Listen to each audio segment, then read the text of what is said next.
ఇవాల్టి శ్లోకం భగవద్గీత 3వ అధ్యాయం 16వ శ్లోకం. ముందుగా నేను శ్లోకాన్ని 1-2 సార్లు చదువుతాను.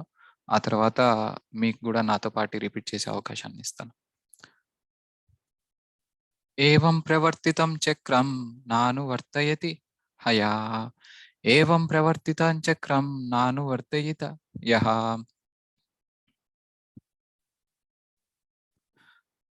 అఘాయుర్ ఇంద్రియార్మో మోగం పార్థ స జీవతి అఘాయుర్ ఇంద్రియార్మో మోగం పార్థ స జీవతి ఏవం ప్రవర్తిత చక్రం నానువర్తయితి యః అగా అగాయురింద్రియాయో మోగం పార్థ సజీవతి. ఇది ఇక్కడ కొంచెం ప్రింటింగ్ మిస్టేక్ ఉందండి. సో అది మోఘం అనమాట. సో తర్వాత క్లాస్లో కూడా మోఘం అంటే ఏంటని చెప్పుకుందాము. ఓకే, నాతో పాటు రిపీట్ చేయండి. నేను ఒక్కొక్క లైన్ చెప్తాను. ఏవం ప్రవర్తితం చక్రం నానువర్తయతి హయాః అగాయుర్ ఇంద్రియారార్మో మోగం పార్థ స జీవతి.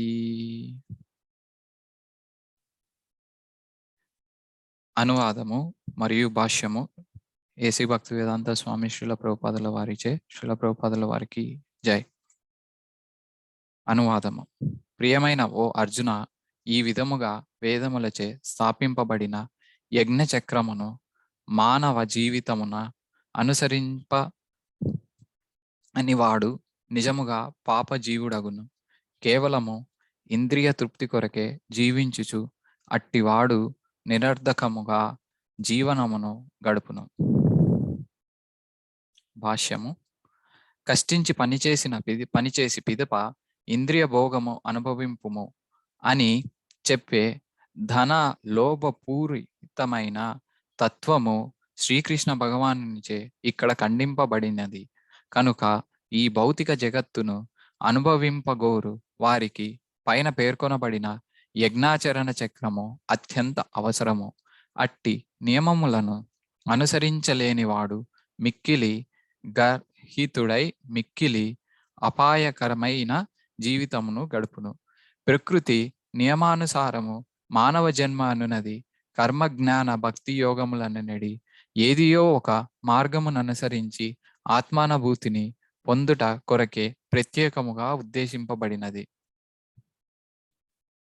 గుణదోషాతీతులైన మహాత్ములు వేద విహితమైన యజ్ఞ కర్మాచరణను ఖచ్చితముగా అనుసరింపనవసరము లేదు. కానీ ఇంద్రియ భోగములందు నిమగ్నులై వారికి పైన తెలుపబడిన యజ్ఞాచరణ చక్రము ద్వారా పవిత్రతను పొందవలసి ఉన్నది. వాస్తవమునకు కర్మలు అనేక రకములు. కృష్ణ చైతన్యమునందు నెలకొనిన వారు ఇంద్రియ భోగ భావనముని అందే నెలకొనని వారు ఇంద్రియ భోగ భావమునందే నెలకొని ఉందురు. కనుక అట్టి వారు పుణ్యకర్మలను చేయవలసి ఉన్నది. ఇంద్రియ తృప్తిని వాంఛించు వారు ఇంద్రియ తృప్తి ఫలమునందు చిక్కుకొని ఉండు తమ కోరికలు సంతృప్తి కొనగలుగునట్లుగా యజ్ఞ విధానము ఏర్పాటు చేయబడినది. ఈ జగత్తు యొక్క పురోభివృద్ధి మన స్వంత ప్రయత్నముపై కాకుండా పరోక్షముగా దేవతల చేత నిర్వహింపబడినట్లు భగవానుడు చేసిన ప్రణాళికపై ఆధారపడి ఉన్నది. కనుకనే వేదములనందు చెప్పబడిన ప్రత్యేక దేవతల కొరకే యజ్ఞములు ప్రత్యక్షముగా ఉద్దేశింపబడినవి. పరోక్షముగా అది కృష్ణ చైతన్య అభ్యాసమే అయి ఉన్నది. ఎందుకనగా యజ్ఞాచరణనందు నిష్ఠాతుడైన వాడు తప్పక కృష్ణ చైతన్యవంతుడై తీరును. కానీ అట్టి యజ్ఞాచరణము ద్వారా మానవుడు కృష్ణ చైతన్యవంతుడైనచో అట్టి సిద్ధాంతములు కేవలము కృష్ణ చైతన్యవంతుడైనచో యజ్ఞాచరణ ద్వారా మానవుడు కృష్ణ చైతన్యవంతుడైనచో అట్టి సిద్ధాంతములు కేవలము నీతి సూత్రములుగా మాత్రమే పరిగణింపబడును. కనుక మానవుడు తమ పురోగతిని కేవలము నీతి సూత్రముల వరకే పరిమితము చేసుకొనక వాటిని అధిగమించి కృష్ణ చైతన్యమును పొందవలసి ఉన్నది. అదండి గత 2-3 వారాలుగా చెప్తున్నటువంటి యజ్ఞము యొక్క చక్రము ఇది అని ఇక్కడ కృష్ణుడు ఈ శ్లోకంలో వివరించడానికి ప్రయత్నించారు అర్జునునితో. సో బేసికల్లీ ఎప్పుడు చెప్పినట్టే ప్రతి భగవద్గీత క్లాస్కు ముందు చెప్పినట్టు భగవద్గీతలో ఎన్నో ముఖ్యమైన శ్లోకాలు ఉన్నాయి, లేదా భగవద్గీతలో ప్రతి శ్లోకం ముఖ్యమైనదే, అందులో ఇది ఒకటి. సో దీనికి ముందు 2 శ్లోకాలు మనం చూస్తే ఫర్ ఎగ్జాంపుల్ మనకు అర్థమైపోతుంది అనమాట ఏంటి పరిస్థితి, ఎందుకు ఇది చాలా ముఖ్యమైనది అన్నది. కానీ మెల్లమెల్లగా అన్నిట్లోకి వెళ్దాము. కానీ దానికి ముందు ఒక్కొక్క పదము యొక్క మీనింగ్ చెప్పడానికి ప్రయత్నిస్తాను. ఏవం ప్రవర్తితం చక్రం. ప్రవర్తితం, ఏవం ప్రవర్తితం చక్రం అంటే ఈ చక్రము వేదాల ద్వారా ఏర్పడబడినది అని. నాను వర్తయతి యహ నాను వర్తయతి హయః. నాను వర్తయతి హయః అనగా ఏమిటంటే వర్తించడం లేదా అనువర్తించడం అంటే ఫాలో అవ్వటం అని అన్నమాట, లేదా తీసుకోవటం, మనలోకి తీసుకోవటం. సో ఈ చక్రము వేదాల ద్వారా యజ్ఞాచరణము చేయవలసినటువంటి చక్రము మనము మన జీవితంలోకి తీసుకోవాలి అని చెప్తున్నారు. లేదు తీసుకోకపోతే ఏమవుతుంది? అఘాయుర్ ఇంద్రియార్మో మోఘం పార్థ సజీవతి. అఘాయుర్, అఘా ఆయుహు. అఘ అంటే పాపము, ఆయుహు అంటే మన జీవితము లేదా మన ఆయుష్. సో అఘాయుహు అంటే మన జీవితం మొత్తము పాపముతో. ఇంద్రియార్మో ఎలా పాపంతో? ఇంద్రియ తృప్తితో. మోఘం, మోఘం అంటే వ్యర్థముగా. ఇక్కడ కూడా చూస్తే నిరర్ధకముగా, వ్యర్థముగా, యూజ్లెస్లీ.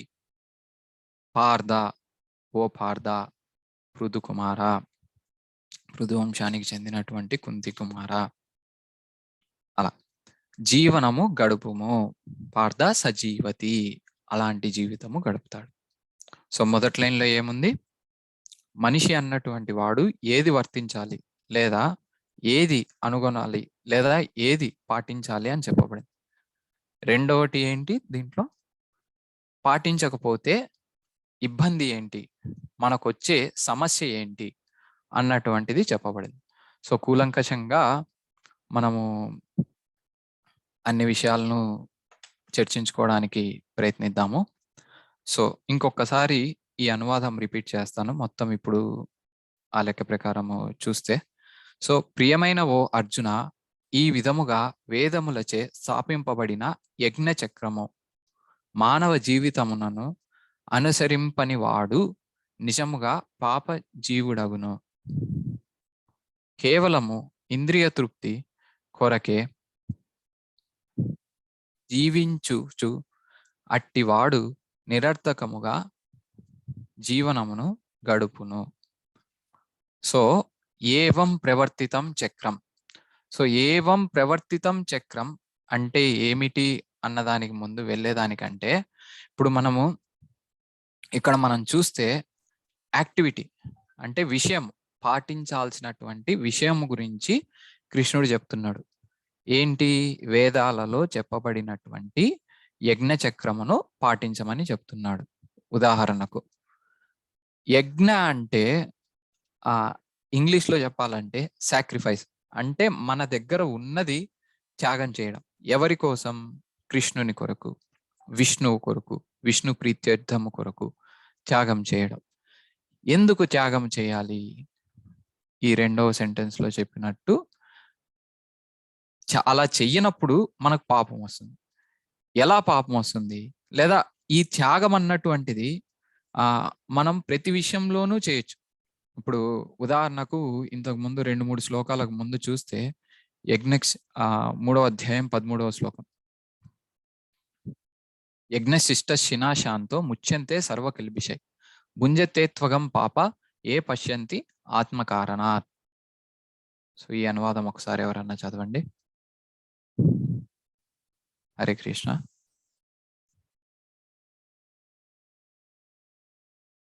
ఓకే, నేనే చదువుతాను. యజ్ఞమున అర్పింపబడిన ఆహారమును స్వీకరించుట వలన భగవద్భక్తులు సర్వ విధములైన పాపముల నుండి విముక్తులగుదురు. తమ ఇంద్రియ ప్రీతి కొరకే ఆహారము సిద్ధము చేసుకొని వారు కేవలము పాపమునే భుజింతురు. ఇక్కడ ఎంతసేపు మనము ఉదాహరణకు ఇది చేయడం వల్ల పాపం ఉండదు, ఇది చేయకపోతే పాపం ఉంటది అని చెప్తున్నాం కానీ ఎందుకన యాక్చువల్లీ అధ్యాయం మొత్తము మొదటి నుంచి కన్నా చదివితే మొత్తం సమాధానం ఉంటుందన్నమాట.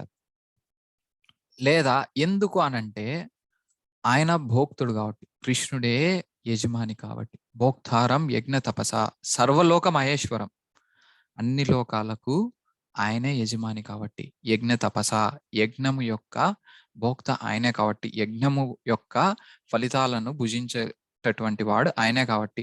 ఎందుకు ఇప్పుడు మనము ఏదైనా కానీ ఉదాహరణకు ఏదైనా ఓనర్కి తెలియకుండా తీసుకుంటే, లేదా ఓనరుకు చెప్పకుండా, లేదా ఓనరుకు అర్పించకుండా తీసుకుంటే అది దొంగతనంతో సమానం.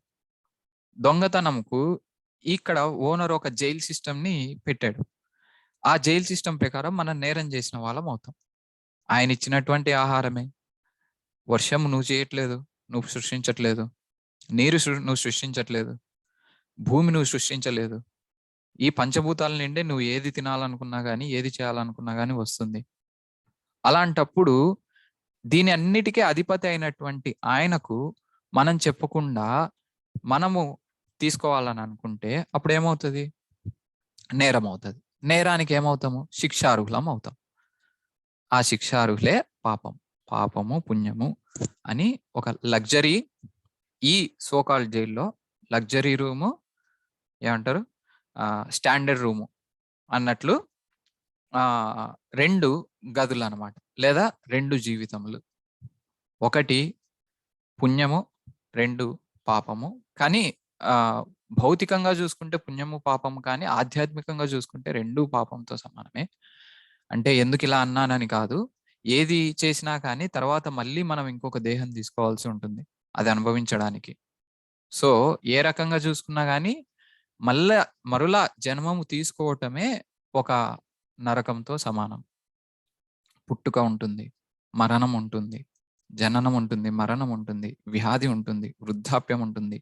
ఇలా ఎన్నో స్టేజెస్ ఉంటాయి మానవ యొక్క జీవితంలో, చాలా నొప్పిని కలిగించేటటువంటివి.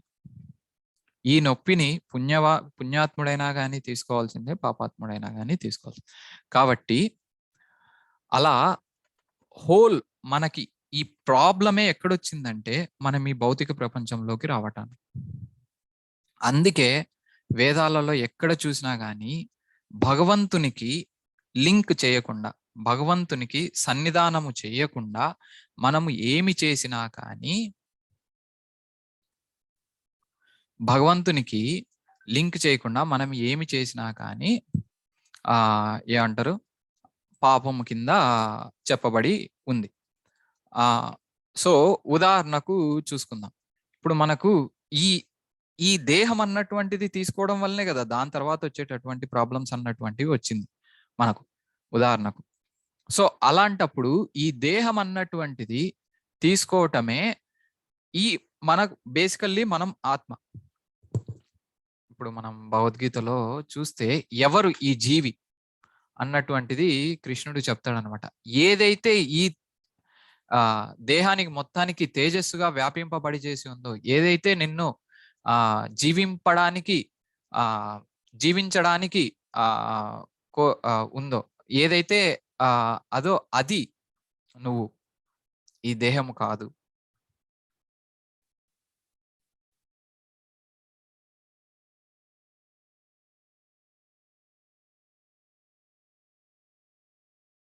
ఇది చదవండి.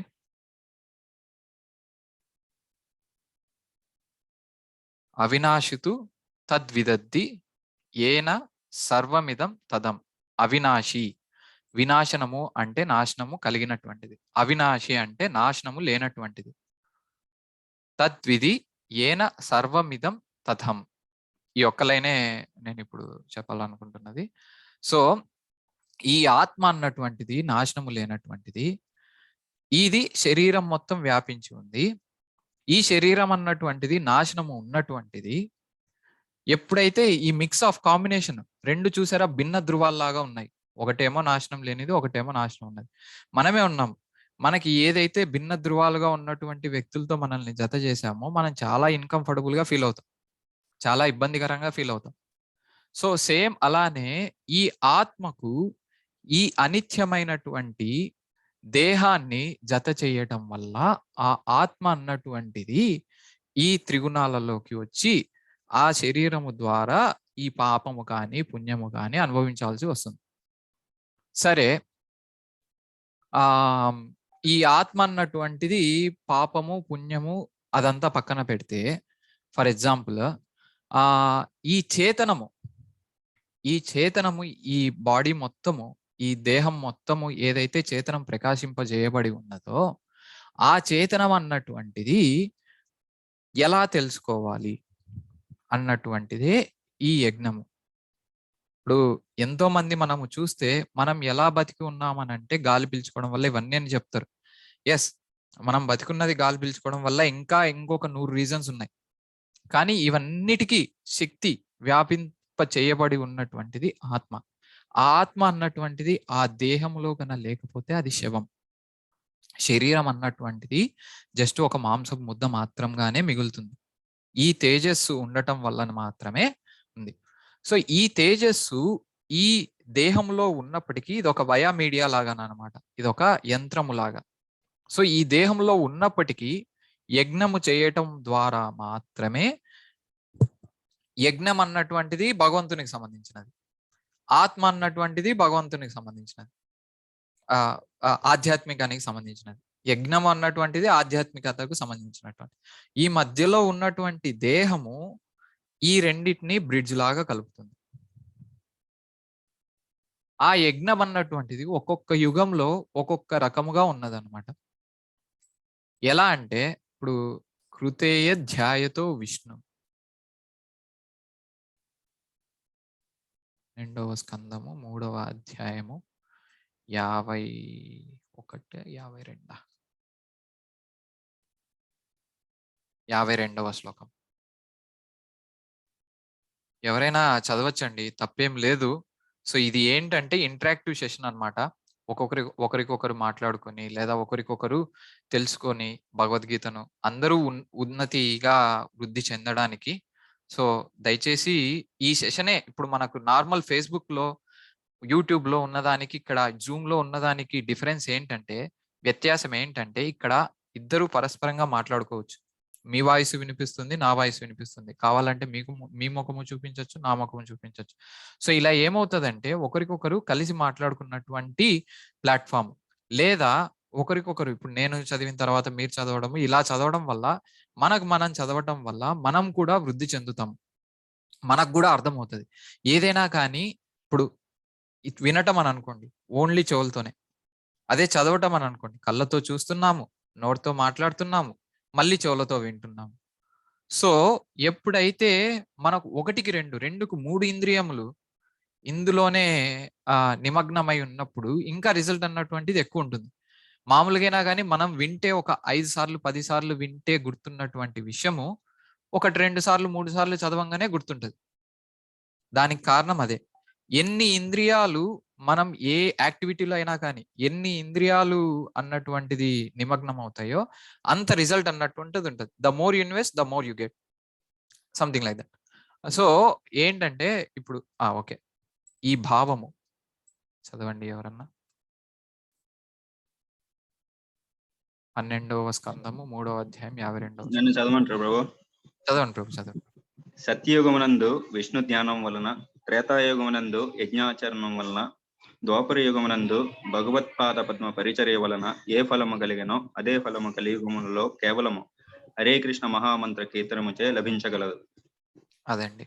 సో యుగం ఏదైనా కానీ, స్థలం ఏదైనా కానీ, వ్యక్తి ఎవరైనా కానీ, హోల్ ప్రాసెస్ ఈ మానవాళికి ఉన్నటువంటి మొత్తం సైకిల్ కానీ, లేదా ఆ ప్రాసెస్ అంటే ఏమంటారు, విధానము ఏమిటి అనంటే భగవంతుని మీద ప్రేమని పొందడం. ఆ భగవంతుని మీద ప్రేమ పొందేందుకు ఒక్కొక్క యుగంలో ఒక్కొక్క మార్గం అన్నటువంటిది చెప్పబడి ఉంది. ఇప్పుడు సత్యయుగంలో వాల్మీకి మహర్షి ఉన్నారు. వాల్మీకి మహర్షి 60,000 సంవత్సరాలు ఒంటి మీద చీమల పుట్ట కట్టింది. ఇలా ఘోరమైనటువంటి తపస్సు చేసిన తర్వాత మాత్రమే నారదముని కనిపించి లేదా రామాయణము స్టార్ట్ చేశారు. సో ఆ రియలైజేషన్ అన్నటువంటిది 60,000 సంవత్సరాలు తపస్సు చేస్తే గాని రాలేదు. 60,000 సంవత్సరాలు ధ్యానము, విష్ణు ధ్యానము చేస్తే గాని రాలేదు. ఎందుకంటే అప్పుడు 1,00,000 సంవత్సరాలు బతికేవారు. తర్వాత త్రేతాయుగంలో 10,000 సంవత్సరాలు బతికేవారు. 10,000 చొప్పున సంవత్సరాలు. రాముడు 11,000 సంవత్సరాలు రాజ్యాన్ని పాలించాడు త్రేతాయుగంలో. సో 20-25 ఏళ్ల వయసుకి, 20 ఏళ్ల వయసుకి, 16 ఏళ్ల వయసుకి అనుకుంటా, 16 నుంచి 20 ఏళ్ల వయసులో అడవికి వెళ్ళాడు. ఒక 14 ఏళ్ళు అరణ్యవాసం అవన్నీ చేశాడు. ఆ తర్వాత 11,000 సంవత్సరాలు రాజ్యాన్ని పాలించాడు. అలా 10,000 సంవత్సరాల్లో జనాలు బతికేవారు. రాముడు మళ్ళీ చనిపోలేదండి. మళ్ళీ అలా తప్పుగా అర్థం చేసుకోవద్దు. ఉదాహరణకు చెప్పాను. అక్కడ స్పాన్ అన్నటువంటిది, జీవితం అన్నటువంటిది 10,000 సంవత్సరాల్లో ఉంటుంది. ద్వాపర యుగంలో 1000 సంవత్సరాలు ఉంటుంది. ఇప్పుడు భీష్ముడు చూస్తే 180 సంవత్సరాలు, కుంతిదేవి చూస్తే 150 సంవత్సరాలు. సో అలా ఒక్కొక్కరు, కృష్ణుడు చూస్తే 125 సంవత్సరాలు. ఎవరు చూసినా కానీ అది ద్వాపర యుగంలో లాస్ట్‌కి. అదే ద్వాపర యుగంలో ఫస్ట్‌కి 1000 సంవత్సరాల్లో బతికేవారు. కలియుగం స్టార్టింగ్‌లో 100 సంవత్సరాల్లో బతికేవారు. రాను 20-30 ఏళ్ళకు కూడా వయసు అన్నటువంటిది, కాలమానం అన్నటువంటిది పడిపోతూ ఉంటుందనమాట. ఇప్పుడే మనం చూస్తే 5,555 సంవత్సరం ఈసారి కృష్ణుని జన్మాష్టమి. సో 5,557 అనుకుంటా. సో ఈ 5,000 సంవత్సరాల వ్యవధిలోనే మనకు ఆయుర్దాయం అన్నటువంటిది 60-70 సంవత్సరాలకు పడిపోయింది. 4,32,000 సంవత్సరాలు మొత్తం యుగం అన్నటువంటిది, కలియుగం అన్నటువంటిది. చివరకు 30 ఏళ్ళు బతికితే వాడు ఇంకా ఎన్నో ఏళ్ళు బతికిన దాంతో సమానంగా అవుతుంది అనమాట. అలా ఉంటుంది. ఓకే, పాయింట్ ఏంటంటే ఒక్కొక్క యుగంలో ఒక్కొక్క యజ్ఞం అన్నటువంటిది ఆచరింపబడి చేయమని మానవాళికి చెప్పబడింది. ఏది చేయకుండా, ఏ యజ్ఞము చేయకుండా, ఏ భగవత్ సంబంధము ఏర్పరచుకోకుండా బతకమని ఎక్కడా శాస్త్రాల్లో చెప్పలేదు. ఇంకా అలా బతకడం అన్నటువంటిది చాలా తప్పైనటువంటి విధానం. భగవంతుని మీద ప్రేమ అన్నటువంటిది మనము లభించుకోవడానికి ప్రయత్నించకుండా వేరే విషయాల మీద, ఇతర విషయాల మీద మన జీవనం అన్నటువంటిది నడుపుకొని వాటి మీద ప్రేమ సంపాదించుకోవడానికి చూస్తే అది తప్పే అవుతుంది. ఉదాహరణకు ఎంతో మంది ఓన్లీ భార్యా పిల్లల్ని మాత్రమే ప్రేమిస్తుంటారు.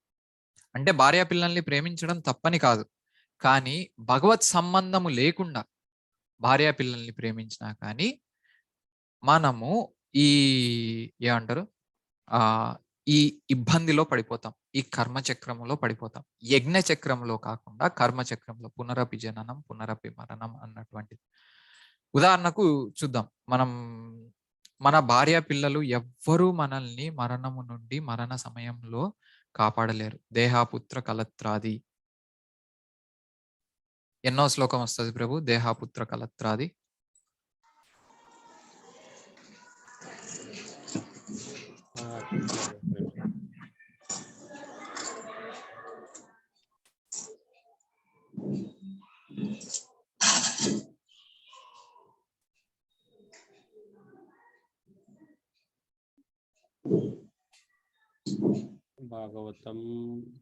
భాగవతం 2వ అధ్యాయం అని అనుకుంటా. క్షమించాలి, మీకు పని పెడుతున్నాను. ఫాల్యుబుల్ సోల్జర్స్ కదా. ఫాల్యుబుల్ సోల్జర్స్ 214. 214.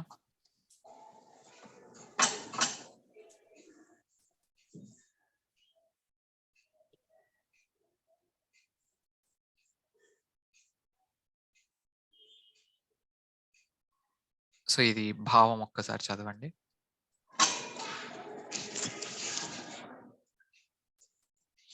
కొంచెం పెద్దది చేయండి, చదువుతా ప్రభు. సరే మాతాజీ, ఒక్క నిమిషమే. ఓకే మాతాజీ. ప్రభు రైట్ సైడ్ అది తీసేయండి ప్రభు, బార్ రైట్ సైడ్ యారో ఉంది కదా. ఓకే ఓకే, 1 సెకండ్ ప్రభు. పీడిఎఫ్ అది కాదు ప్రభు, ఇక్కడే అదే. ఏం మాతాజీ, ఓకేనా? కలర్ రాలేదండి, కలర్ వస్తుందిగా ఇప్పుడు.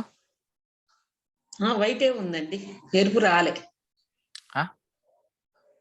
ప్రభు కలర్ కనిపిస్తుందా? కూడా అంటే హైలైట్ అట్లా. Okay okay okay okay okay, sorry మాత. సర్లేండి. ఏంటండి, అత్యుత్తమ ఆత్మతత్వ రహితులైన, అదే కనపట్లేదు, ఆత్మతత్వ రహితమైన మనుషులు దేహము, సంతానము, భార్య వంటి ధృతి కలిగిన శృతి కలిగిన, కొంచెం కనపడట్లేదని చదవట్లేదు. పర్లేదు. కలిగిన సైన్యము వల్ల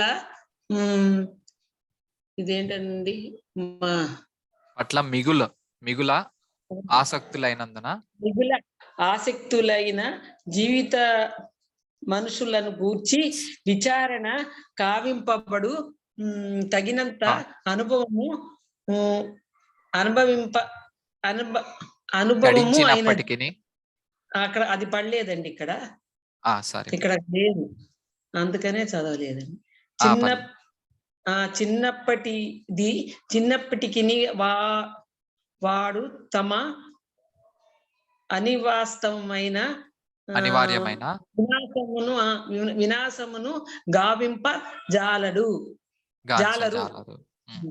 నాకు చదవటం మంచిగా వచ్చు కానీ అక్షరాలు కనపడక, పర్లేదు మాతాజీ. అందువల్ల లేకపోతే కొంచెం పెద్దగైనా కొంచెం చదువుతానండి. చదవటం నాకు బాగా ఇంట్రెస్ట్. మీ ఫోన్ లో కూడా మాతాజీ, మీ ఫోన్ లో కూడా పెద్దగా చేసుకోవచ్చు మీరు. సరే, మీరే జూమ్ చేయొచ్చు, ఇట్లా రెండు వేళ్లతో ఇలా అంటే దగ్గరికి కనిపిస్తుంది. ఇప్పుడు కొంచెం కనపడుతుంది, అదే చేస్తానండి ఇక నుంచి. ఓకే. సో ఓకే, పాయింట్ ఏంటంటే ఆత్మతత్వ రహితులైన మనుషులు, ఇందాకన్నాను కదా, భగవంతుని మీద ప్రేమను అన్నటువంటిది ఏర్పరచుకోవాలి. ఎప్పుడైతే భగవంతుని మీద ప్రేమ అన్నటువంటిది ఏర్పరచుకుంటామో, ఆత్మతత్వ రహితుల నుంచి తత్వము ఎరిగినటువంటి వారి సైడ్కు వెళ్తాం మనం. మనుషులు దేహము, సంతానము, భార్య వంటి అచ్యుత అంటే నాశనము లేనటువంటిది, లేదా ఏమంటారు, కరిగిపోనటువంటిది, అలా లోపాలు లేనటువంటిది అని వస్తుంది. చ్యుతి అంటే లోపం ఉన్నటువంటి, లేదా వీక్ అన్నటువంటిది కూడా ఒక లోపమే కదా, ఫర్ ఎగ్జాంపుల్. సో చ్యుతి కలిగిన సైన్యము పట్ల మిగులు ఆసక్తులైనందున జీవిత సమస్యలను గూర్చి విచారణము కావింపరు. మనం ఎవరిని నమ్ముకుంటున్నాం? ఒక గెడ్డిపోచుతో ఒక ఏనుగును ఆపాలని నమ్ముకుంటున్నాం. అలా అన్నమాట. ఎలా అది అసాధ్యమో, మనల్ని మన దేహము కానీ, మన సంతానము కానీ, మన భార్య కానీ ఈ ఆత్మతత్వము లేకుండా ఉండి వాటి మీదనే కన్నా మనకు ఆసక్తి ఉంటే మనల్ని కాపాడలేవు. తగినంత అనుభవము గడించినప్పటికీ వారు తమ అనివార్యమైన నాశనమును గాంచగలరు, ఇందాకే చెప్పుకున్నట్టు. సో కానీ ఇప్పుడు ఏంటి తప్పు అన్నదానికి ఇది సమాధానం. ఓకే, కాదన్నం. ఇప్పుడు ఉదాహరణకు మనకు ఈ దేవుని పట్ల అన్నటువంటిది, ప్రేమ అన్నటువంటిది లేనటువంటిది వ్యాధికరమైనటువంటి పొజిషన్ మన దేహానికి లేదా మన ఆత్మకు. ఎలాగా అంటే, ఇప్పుడు మనము అందరికీ మన దేహం అంటే ఇష్టం, అవునా? సో మన దేహముని పోషించుకునేందుకు పోషక ఆహారాలు మనం తీసుకుంటాం. అవునా? సో ఆ పోషక ఆహారాలు దేని ద్వారా తీసుకుంటాం? చెయ్యి ద్వారా? అంటే చేత్తో లోపలికి వెళ్తుందా? కాదు కదా. చేత్తో తీసుకున్నా కానీ నోటి ద్వారా తీసుకుంటాం. అవునా? నోటి ద్వారా ఎప్పుడైతే లోపలికి వెళ్తుందో కడుపుకు వెళ్ళి తృప్తి చెందుతాం. ఇది ఆరోగ్యకరమైనటువంటి స్థితి. మనము బతకచ్చు, నోటితో తినకపోయినా కానీ బతకచ్చు. ఉదాహరణకు సెలైన్ బాటిల్ ఎక్కిస్తారు ఆ హాస్పిటల్లో మనకు వ్యాధి వచ్చినప్పుడు కానీ, అనారోగ్యంగా ఉన్నప్పుడు కానీ. అలా కూడా బతకచ్చు. కొన్ని 10 ఏళ్ళు 20 ఏళ్ళు బతికినోళ్ళు కూడా ఉన్నారు. జస్ట్ సెలైన్ ఫ్రూట్ సంబంధించినటువంటివి నరాల ద్వారా ఇచ్చి. కానీ ఇప్పుడు అలా సెలైన్ పెట్టుకొని మనం మామూలు వ్యక్తిగా తిరిగినట్టు, నోటితో తిన్నట్టు తిరిగినట్టు అలా పెట్టుకొని తిరగలమా? తిరగలేం. అంటే అది వ్యాధికి సంబంధించినటువంటి విషయం. లేదా మన దేహం అన్నటువంటిది ఫుల్ ఫ్లెడ్జ్డ్‌గా పూర్తిగా పనిచేయనటువంటి స్థితి అది. సో సేమ్ అలానే మన ఆత్మ అన్నటువంటిది, మన చేతనము అన్నటువంటిది మొత్తముగా అది ఎరిగి ఉండి పని చేయాలి. లేదా మొత్తముగా అది ఆనందముగా, బేసికల్లీ ఏంటంటే ఆరోగ్య స్థితి అంటే ఏంటి? ఆనందముగా ఉండడం.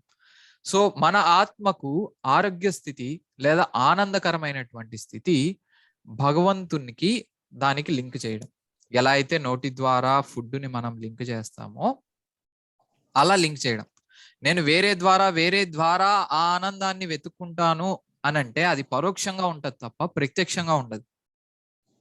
అలా ఉన్నప్పటికీ ఇందాకటి ఈ భాగవతం శ్లోకంలో చెప్పినట్టు అలా ఆనందాన్ని వెతుక్కోవాలని చూసినప్పటికీ అది అనిత్యం.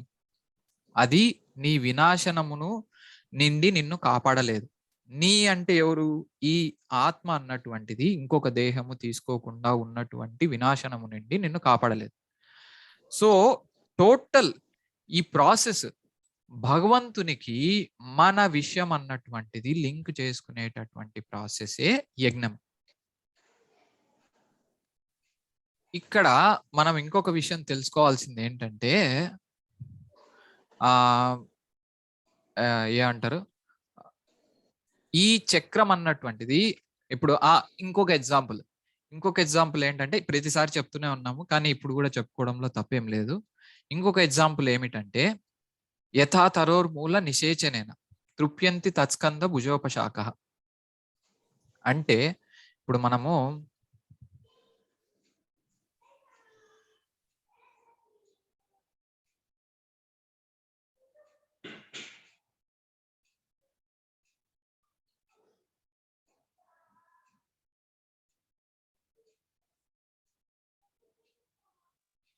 యథా తరోర్మూల నిషేచనేన తృప్యంతి తత్స్కంద భుజోపశాఖః ప్రాణోపహరస్య యతేంద్రియాణం తదైవ సర్వార్హణన్యమచ్యుతేజ్య. ఇక్కడ కూడా అచ్యుతుడు ఉన్నాడు చూడండి. సో ఇప్పుడు మనము ఇంకొకటి డైరెక్ట్ పద్ధతి ఏమిటి అని అంటే ఆ యజ్ఞము చేయడానికి చెట్టు ఉంది లేదా మొక్కలు ఉన్నాయి. మొక్కలకు కొన్ని చెట్లకు కొన్ని వేల సంఖ్యలో ఆకులు కొమ్మలు ఉంటాయి. వందల సంఖ్యలో కొమ్మలు, వేల సంఖ్యలో ఆకులు.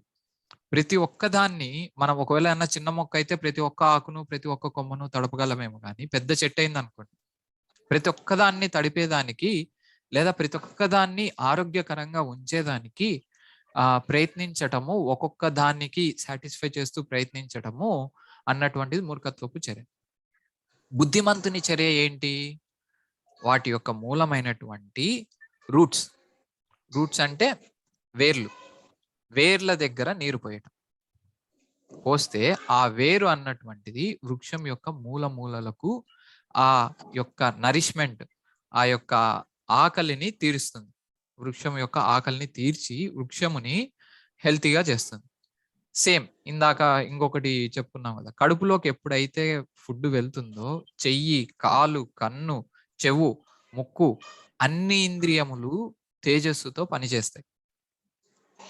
ఇప్పుడు ఫర్ ఎగ్జాంపుల్ చెయ్యి ఉంది, ఒక నైస్ కేక్ చూసాం, మనం మంచి కేక్ చూసాం.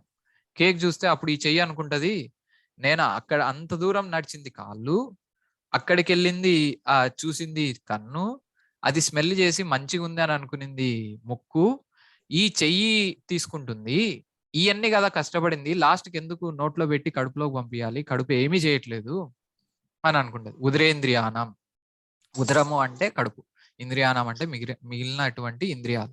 సో ఈ ఉదయేంద్రియానం అన్నటువంటి స్టోరీ ఏంటంటే, సో ఈ చెయ్యి ఏం చేస్తుంది, ఆ చెయ్యి అన్నటువంటిది ఓకే ఇప్పుడు ఇది మనం అంతా కష్టపడుతూ ఉంటే అది ఊరికి కూర్చొని తింటూ ఉంది, సో దీనికి మనము సప్లై చేయక్కర్లేదు, ఫుడ్ ఇవ్వక్కర్లేదు, ఎలా అది సుఖపడుతుందో చూద్దాం అని చెప్పేసి ఆ తినడం స్టాప్ చేసింది అనుకోండి.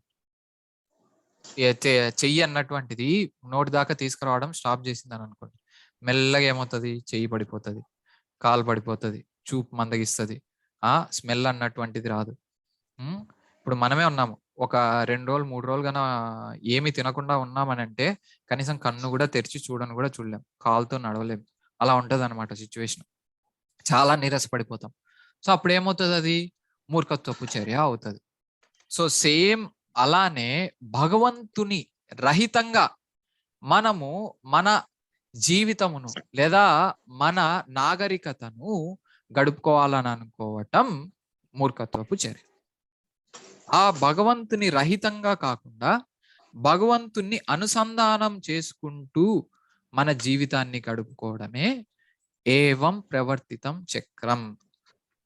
భగవంతుని అనుసంధానితం చేసుకుంటూ మన చక్రం అన్నటువంటిది, మన లైఫ్ సైకిల్ అన్నటువంటిది ఎలా గడపాలన్నటువంటిదే ఈ వేదాలు చెప్పాయి. ఆ చక్రమే ఈ యజ్ఞము, ఆ చక్రానికి మూలమే, సెంటర్ పాయింటే ఈ యజ్ఞము. సో ఎప్పుడైతే నాను వర్తయతి హయః అంటే ఇందాకనే చెప్పుకున్నట్టు లేదా ఇక్కడ చూస్తాం, మానవ జీవితము అనుసరింపని వాడు. సో ఇది అనుసరించడము. సో అనుసరింపని వాడు ఓన్లీ ఇంద్రియారయో మోఘం పార్థ సజీవతి. ఇప్పుడు 2వ లైన్కి వెళ్ళేదానికి కొంత ప్రయత్నిద్దాము. దీని తర్వాత సో ఏమిటంటే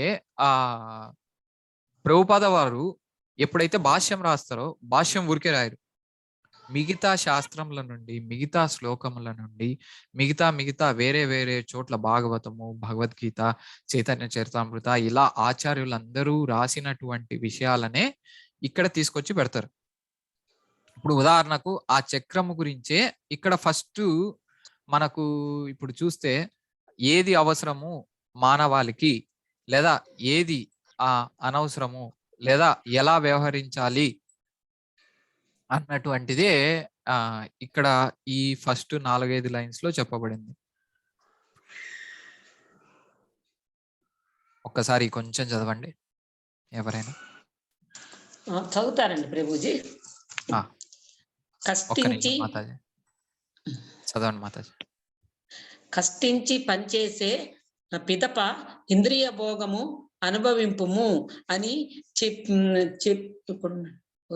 చెప్పే ధనలోభ పూరితమైన తత్వము శ్రీకృష్ణ భగవానునిచే ఇక్కడ ఖండింపబడినది కనుక ఈ భౌతిక జగత్తును అనుభవింపగోరు వారికి పైన పేర్కొనబడిన యజ్ఞాచరణ చక్రము అత్యంత అవసరము బట్టి నియమములను అనుసరింపలేనివాడు మిక్కిలి గర్హితుడై అపాయకరమైన జీవితమును గడుపును. చాలు మాతాజీ. సో అపాయకరం, డేంజరస్. సో ఈ చక్రము అన్నటువంటిది పాటిస్తే ఓకే, లేదంటే డేంజరస్ లైఫ్ ని గడుపుతాడు. ఎలా అన్నటువంటిది తర్వాత చూసుకుందాం. అదే ఇప్పుడు ఇక్కడ మనం చూస్తే 2 భాగాలుగా చూసుకుంటే, 2వ భాగం ఏంటంటే యూజ్లెస్లీ, మోఘం అంటే యూజ్లెస్లీ, వ్యర్థముగా, నిరర్ధకముగా జీవనము గడుపును. ఆ నిరర్ధముఖముగా జీవనము గడుపడం అన్నటువంటిదే అపాయకరమైనటువంటి జీవనము.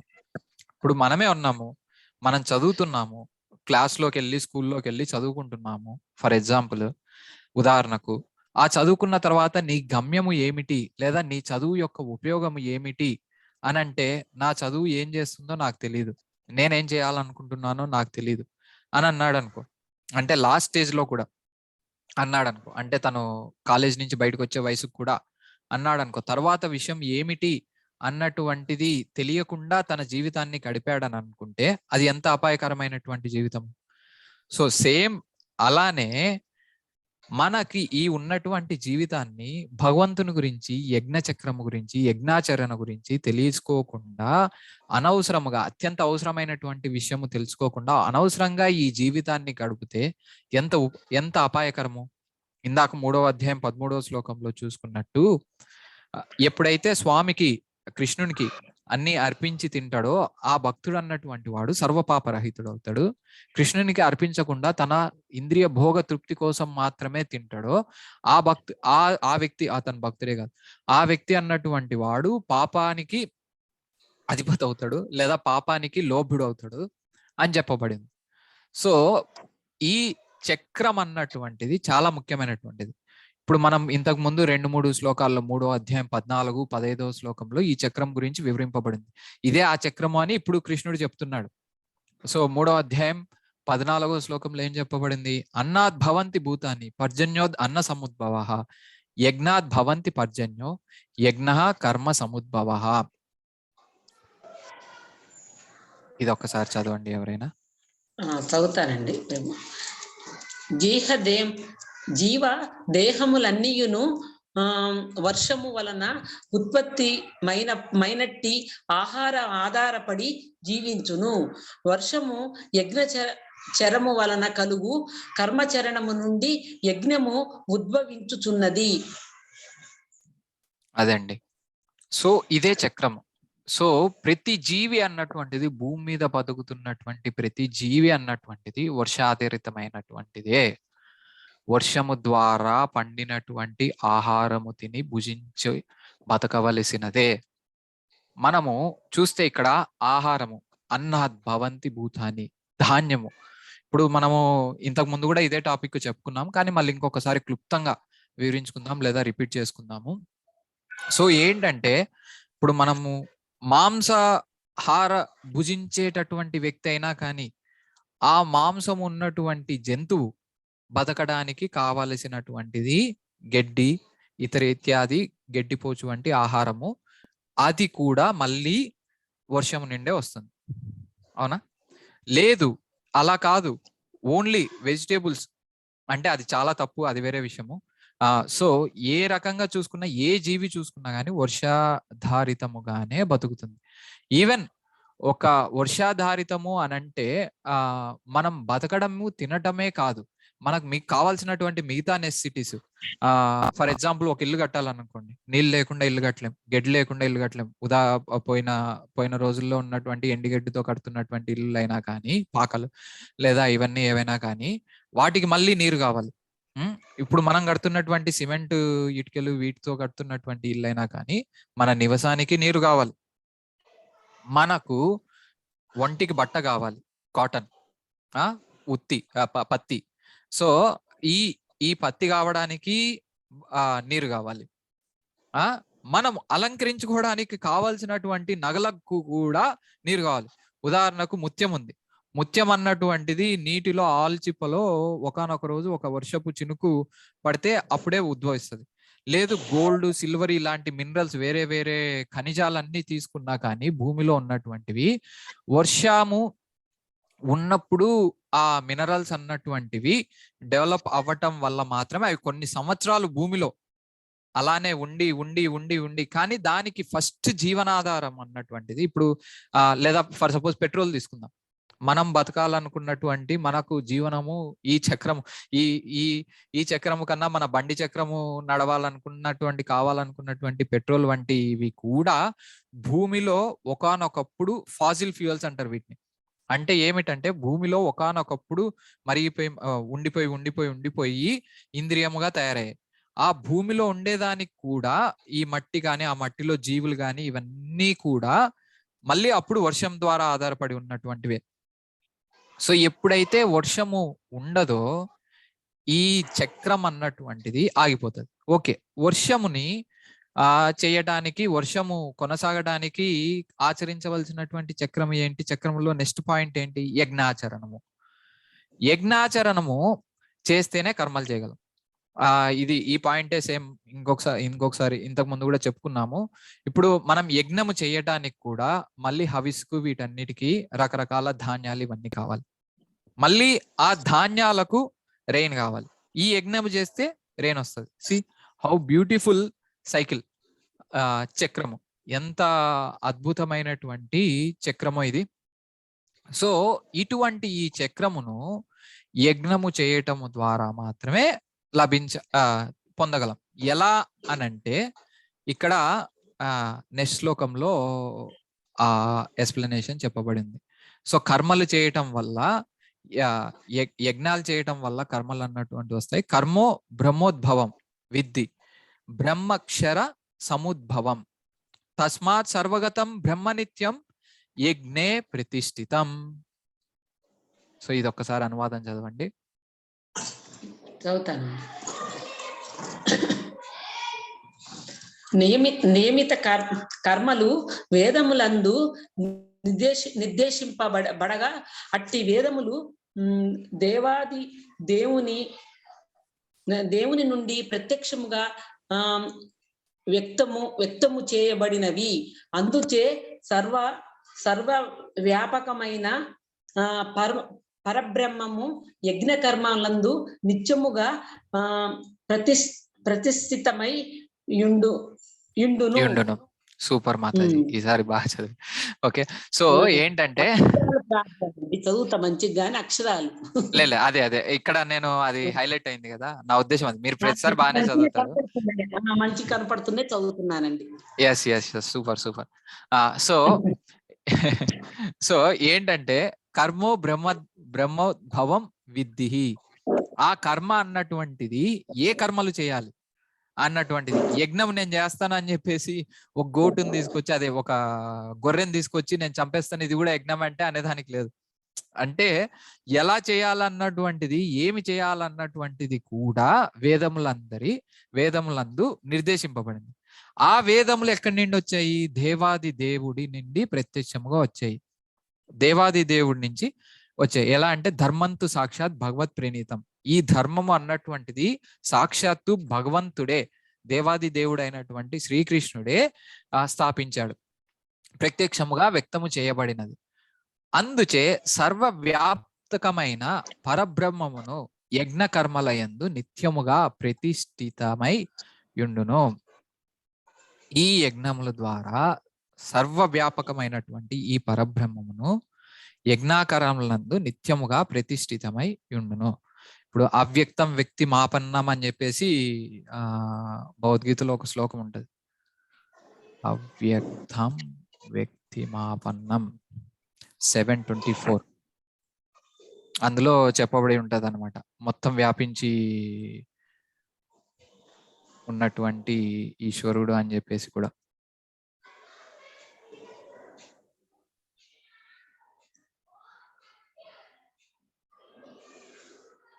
సో ఆ పరబ్రహ్మం అన్నటువంటిది ఈ నిరాకార రూపము కాదు అన్నటువంటిది కూడా చెప్పబడి ఉంది. కృష్ణుడు ఏం చెప్తున్నాడు ఇక్కడ? అవ్యక్తం వ్యక్తి మాపన్నం మన్యతే మయా బుద్ధయా పరంభావ మజ నంతో మాయావ్యయ మనుత్తమం.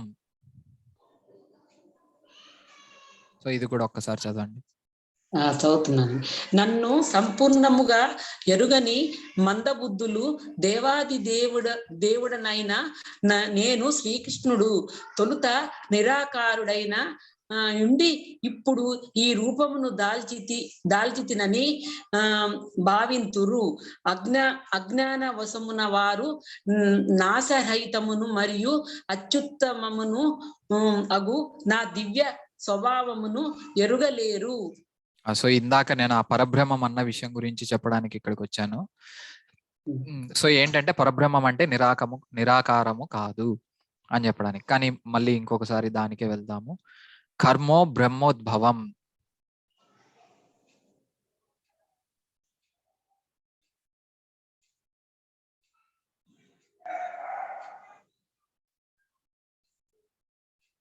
కర్మ బ్రహ్మోద్భవం. సో ఈ కర్మ ఏమేం కర్మలు చేయాలన్నటువంటిది కూడా ఈ బ్రహ్మము లేదా వేదములు మాత్రమే చెప్పబడి ఉన్నవి. అందుకే ఇప్పుడు మనం చూస్తే కృష్ణుడు ఇంకొన్ని శ్లోకాల ముందు 3వ అధ్యాయం 8వ శ్లోకంలో చూసుకుంటే నియతే కురు కర్మాణం అని చెప్పేసి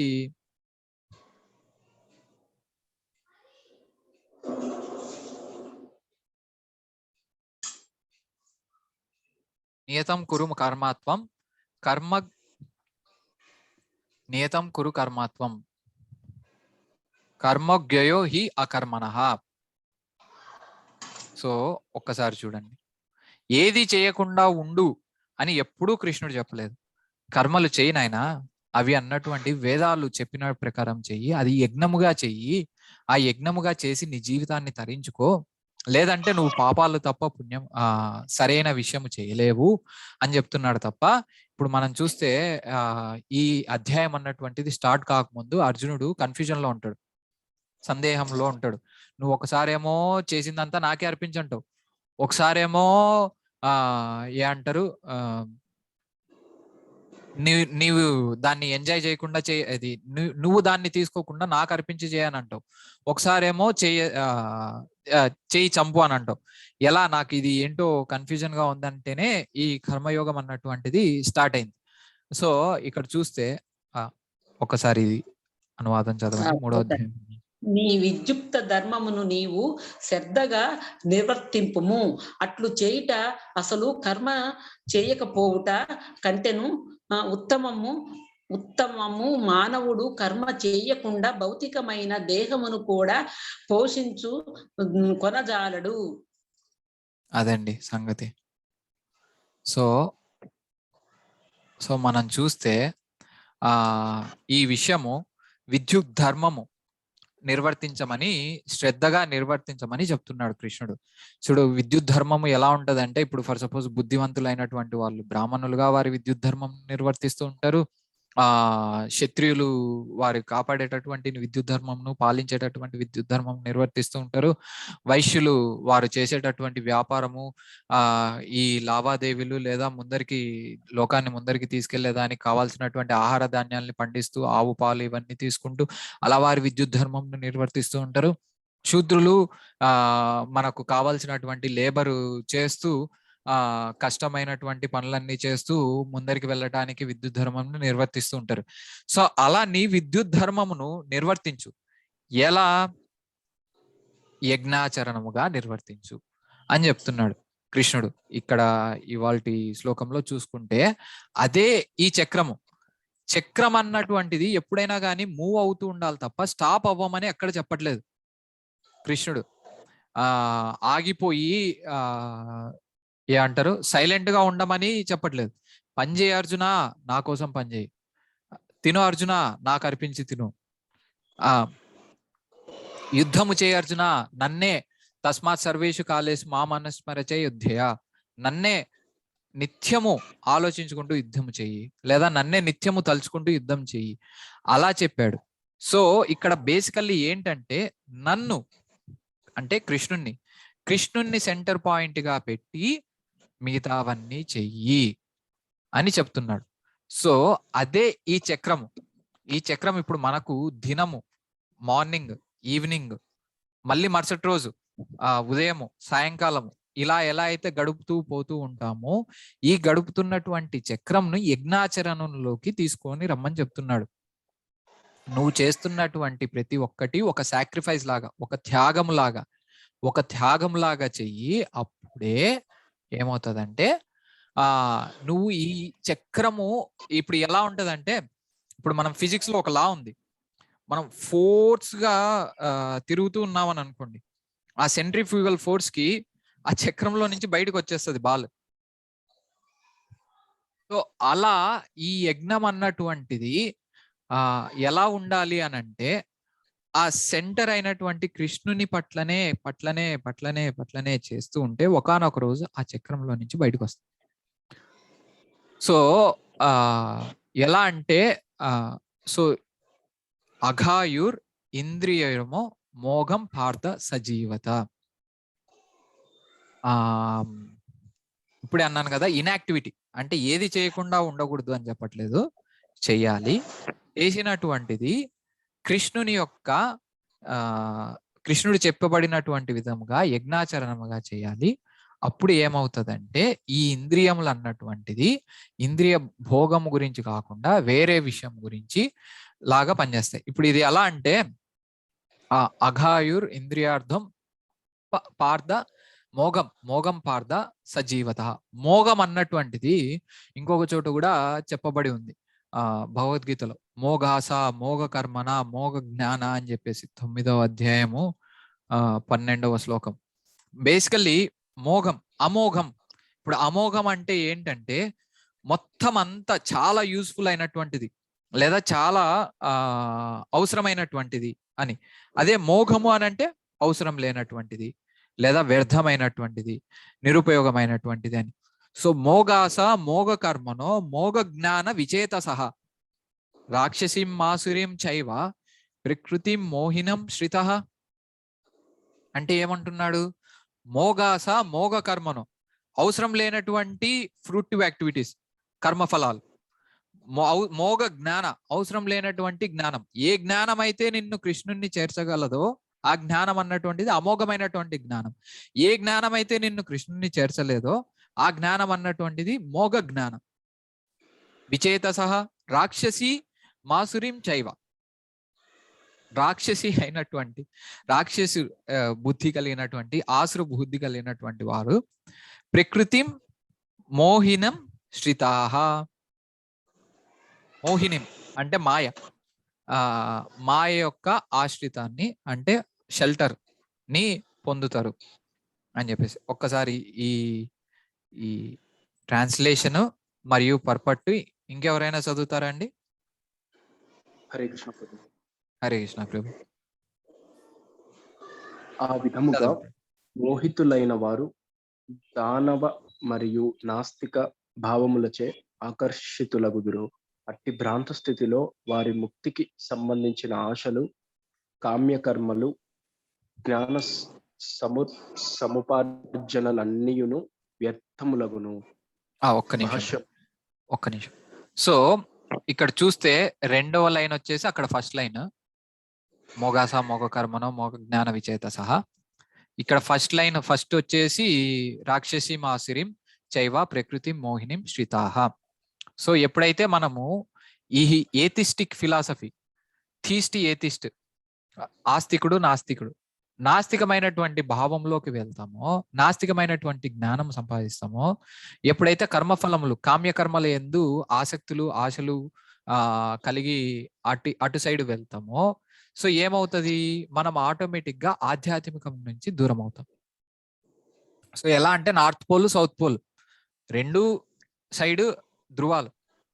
ఏదర్ ఈ సైడ్ కన్నా పోతామో ఆ సైడ్ కన్నా పోతాం. అట్రాక్షన్, మ్యాగ్నెటిక్ అట్రాక్షన్ అనమాట. ఏ సైడ్ కు మనం ఎక్కువ డెవలప్ చేసుకుంటామో ఆ సైడ్ కు వెళ్తాం. సో ఎవరు అలా డెవలప్ చేసుకుంటారా అన్నది ఇక్కడ చెప్పబడింది. భ్రాంతి స్థితిలో వారు ముక్తికి సంబంధించిన ఆశలు కామ్యకర్మలు జ్ఞాన సముపార్జనములన్నీను వ్యర్థమగును. ఎలా వ్యర్థమగును? మోహితులైన వారు దానవ మరియు నాస్తిక భావములచే మోహితులైన వారు వారి యొక్క లిబరేషన్ యొక్క ఆశల్ని వ్యర్థం చేసుకుంటారు. ఓకే, నెక్స్ట్ ఇప్పుడు ఇక్కడ ఈ పాయింట్ ఎందుకు తీసుకొస్తున్నానంటే మోఘము ఈ యూజ్లెస్ విషయము అన్నటువంటిది ఏంటి అన్నటువంటిది విషయం చెప్పడానికి చెప్తున్నాను. సో ఇక్కడ ఏమంటున్నారు కృష్ణుడు? అఘాయుర్ ఇంద్రియారామో మోఘం పార్థ సజీవతి.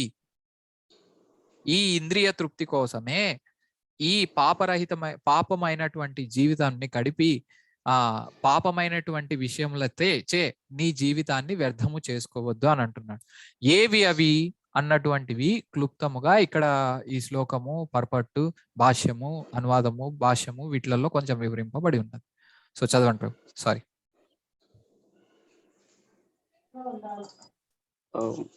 భాష్యము.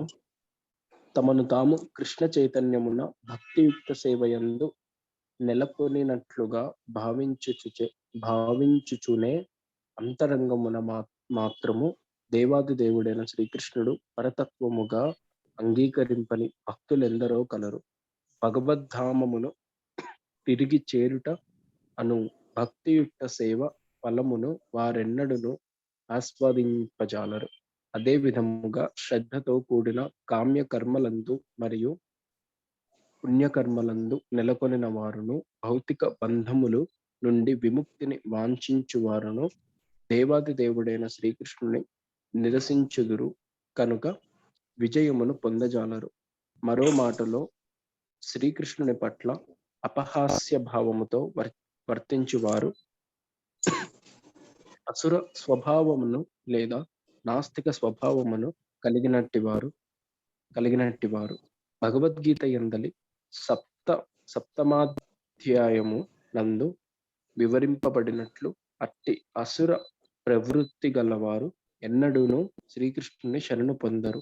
కనుక పరతత్వమును అవగాహన కొనుటకు యత్నించువారు చేయు మానసిక కల్పనలు సాధారణ జీవుడు మరియు శ్రీకృష్ణుడును ఏకమే.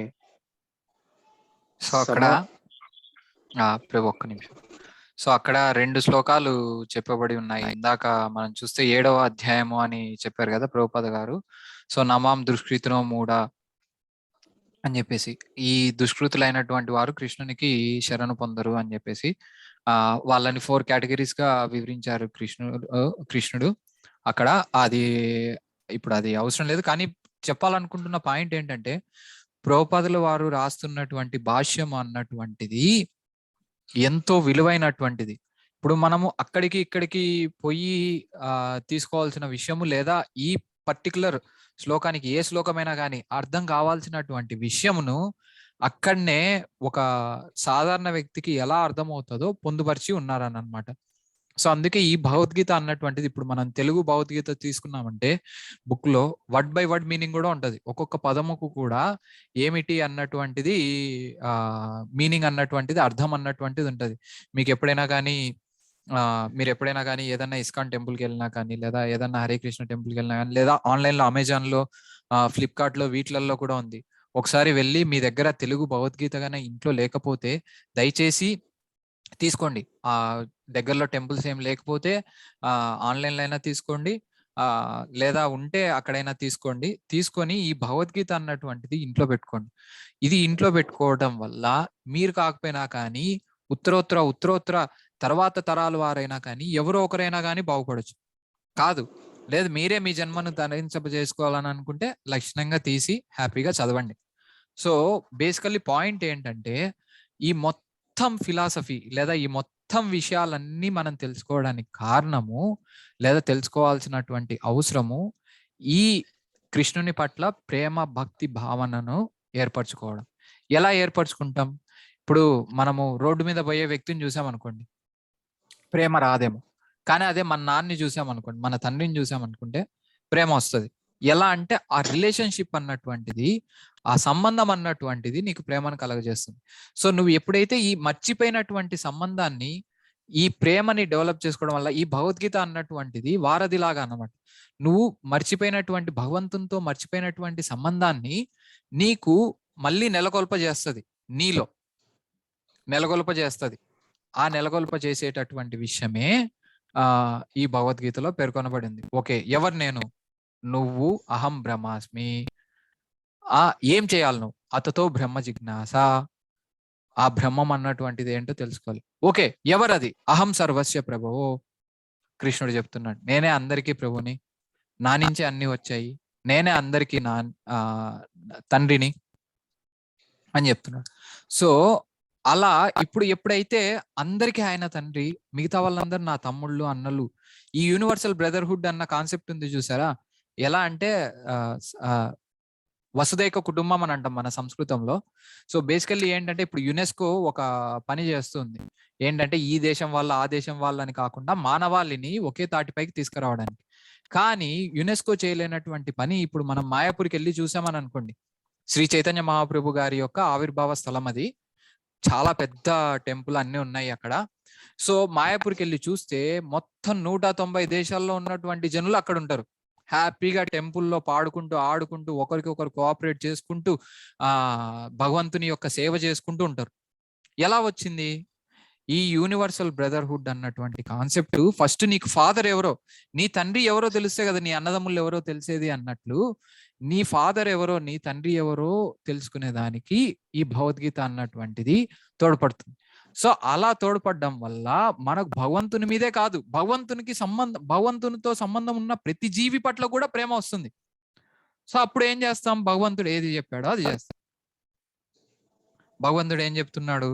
ఇది తినకురా, అది తినకురా, ఇలా చెయ్యి, అలా చెయ్యి అని చెప్తుంది. అది పాటిస్తాం. ఇలా జపం చేసుకో, నా నామమే తలుచుకో, నన్నే ఎల్లప్పుడూ తలుచుకో. లైక్ 1865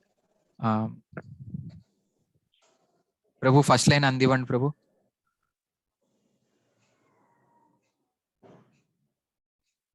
ఏది బ్రో? 1865 ఆ. సర్వధర్మాన్ని పరిత్యజ్య దాని ముందు శ్లోకం. సారీ, మద్భక్తో మన్మనా భవ మద్భక్తో మధ్యాజీ మాం నమస్కురు. సో ఆల్వేస్ థింక్ ఆఫ్ మీ, నిత్యము నన్నే ఆలోచించు. ఇలా ఆలోచించడం వల్ల నా మీద ప్రేమని నువ్వు డెవలప్ చేసుకుంటావు. ఇప్పుడు మనమే ఉన్నాము, ఒక వ్యక్తి గురించి అనుస్మరణము ఆలోచిస్తున్నాం అనుకోండి, మనకు తెలియకుండానే ఆ వ్యక్తిని చూడాలన్నటువంటి తపన, ఆ వ్యక్తిని కలవాలన్నటువంటి ఆశ, ఆ వ్యక్తితో మాట్లాడాలన్నటువంటి కోరిక పుడుతుంది. సో సేమ్ అలానే ఈ ఒక ప్రేమికుడు ప్రేయసి కోసం ఎలా వెయిట్ చేస్తాడో, లేదా ఒక తండ్రి ఒక బిడ్డడు తల్లి కోసం ఎలా ఏడుస్తాడో అలా ఉండాలి మన మూడ్ అన్నటువంటిది కృష్ణుని. ఈ రెండిట్లో ఉన్నటువంటి కామన్ పాయింట్ ప్రేమ. ఆ ప్రేమ అన్నటువంటిది ఏర్పరచుకోవడానికి ఈ శాస్త్రం అన్నటువంటిది తల్లిలాగా మన తండ్రిని వెతుక్కోవడానికి తోడ్పడుతుంది. ఆ తోడ్పడుకునే విషయంలోనే ప్రభుపాదుల వారు ప్రతి ఒక్కటి పూస గుచ్చి ఒక్కొక్క ఆనిముత్యము లాగా రాశారు ఈ భగవద్గీతని. ఒక్కొక్క పదము ఒక్కొక్క ఆనిముత్యం, ఒక్కొక్క అక్షరం ఒక్కొక్క ఆనిముత్యం. ప్రభుపాదుల వారు అంటారు, simply by touching my book, just నా బుక్ టచ్ చేయడం వల్ల కూడా వాళ్ళకి లిబరేషన్ ఛాన్స్ దొరుకుతుంది. సో అంత గొప్పది ఈ భగవద్గీత బుక్. సో ఆ భగవద్గీత బుక్ ఒకవేళ మీ దగ్గర లేకపోయినా కానీ వెంటనే వెళ్ళి తెచ్చుకోండి, లేదా వెంటనే ఆన్లైన్లో ఆర్డర్ చేయండి. ఇది ఎక్కువ ప్రైస్ కూడా కాదు, 150-200 రూపాయలు. ఎన్నో విధాలుగా వేస్ట్ చేస్తుంటాం. దీని దగ్గర ఆలోచించాల్సిన అవసరమే లేదు. చాలా మందిని చూస్తుంటాం మనం బయటికి వెళ్ళినప్పుడు కానీ ఎక్కడైనా కానీ, భగవద్గీత తీసుకుంటా అవసరమా? వద్దు, no I don't want. So అవసరం లేదు. ఏది అవసరము ఏది అనవసరము తెలుసుకోవటమే ఈ మానవాళి యొక్క పరమోన్నతమైనటువంటి కర్తవ్యం. అదిలో మొదటి భాగమే భగవద్గీత అన్నటువంటిది. సారీ ప్రభు, మీరు కంటిన్యూ చేసుకోండి. సో ఇంకొక శ్లోకం వచ్చేసి 9వ అధ్యాయంలోదనమాట. సో అలా ప్రతి ఒక్కటి ప్రభుపదుల వారు చెప్తున్నది మళ్ళీ ఇక్కడ భగవద్గీతనే కాదు, భాగవతం ఇత్యాది గ్రంథములన్నింటినూ కలగలిపి ఒక్కటే బుక్ లో మనకు ఈ ఒక్క బుక్ తోనే మనకు లిబరేషన్. ఏమంటారు, అర్జునుడు ఎలా జ్ఞానాన్ని పొంది నాష్టమోహ స్మృతి లబ్ధ, తన స్మృతి అంటే తన అజ్ఞానాన్ని మొత్తం పోగొట్టుకొని ఎలా అయితే సెన్సెస్ లోకి వచ్చాడో, సో అలా మనకు వచ్చే ఛాన్స్ ఈ బుక్ లో ఉందని అనమాట. సో దయచేసి ఎవరైనా కానీ ఈ బుక్ లేని వారు ఖచ్చితంగా తీసుకోవడానికి ప్రయత్నించండి. ఓకే ప్రభు, కంటిన్యూ. Very sorry.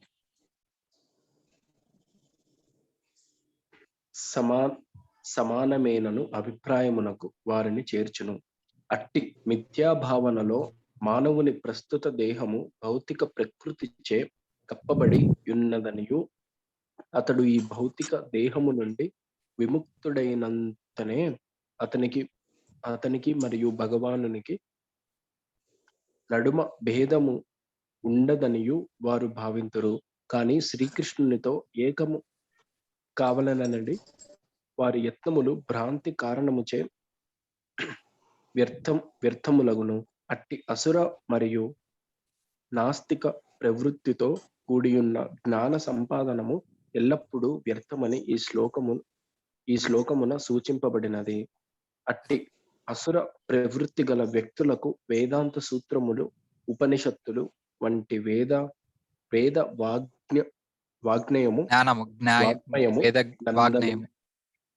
వాగ్నయము నందలి జ్ఞాన సముపార్జనము నిరుపయోగమే కాగలదు. సో బేసికల్లీ పాయింట్ ఏంటంటే, మన జీవితముని భగవంతునితో అనుసంధానించుకుంటే ఉపయోగం లేదు, వేరే మార్గంలో ముందరికి వెళ్తానంటే నిరుపయోగం. ఆ భగవంతునికి అనుసంధానించుకునేటటువంటి విషయమే వేదములలో చెప్పబడినటువంటి యజ్ఞాచక్రము. సో నెక్స్ట్ పర్పట్లోకి వెళ్దాం. ఇప్పుడే పర్పట్లో ఒక 2-3 లైన్లు ఏమన్నా చూసామని అనుకుంటా. సో పర్పట్లోకి వెళ్తాము.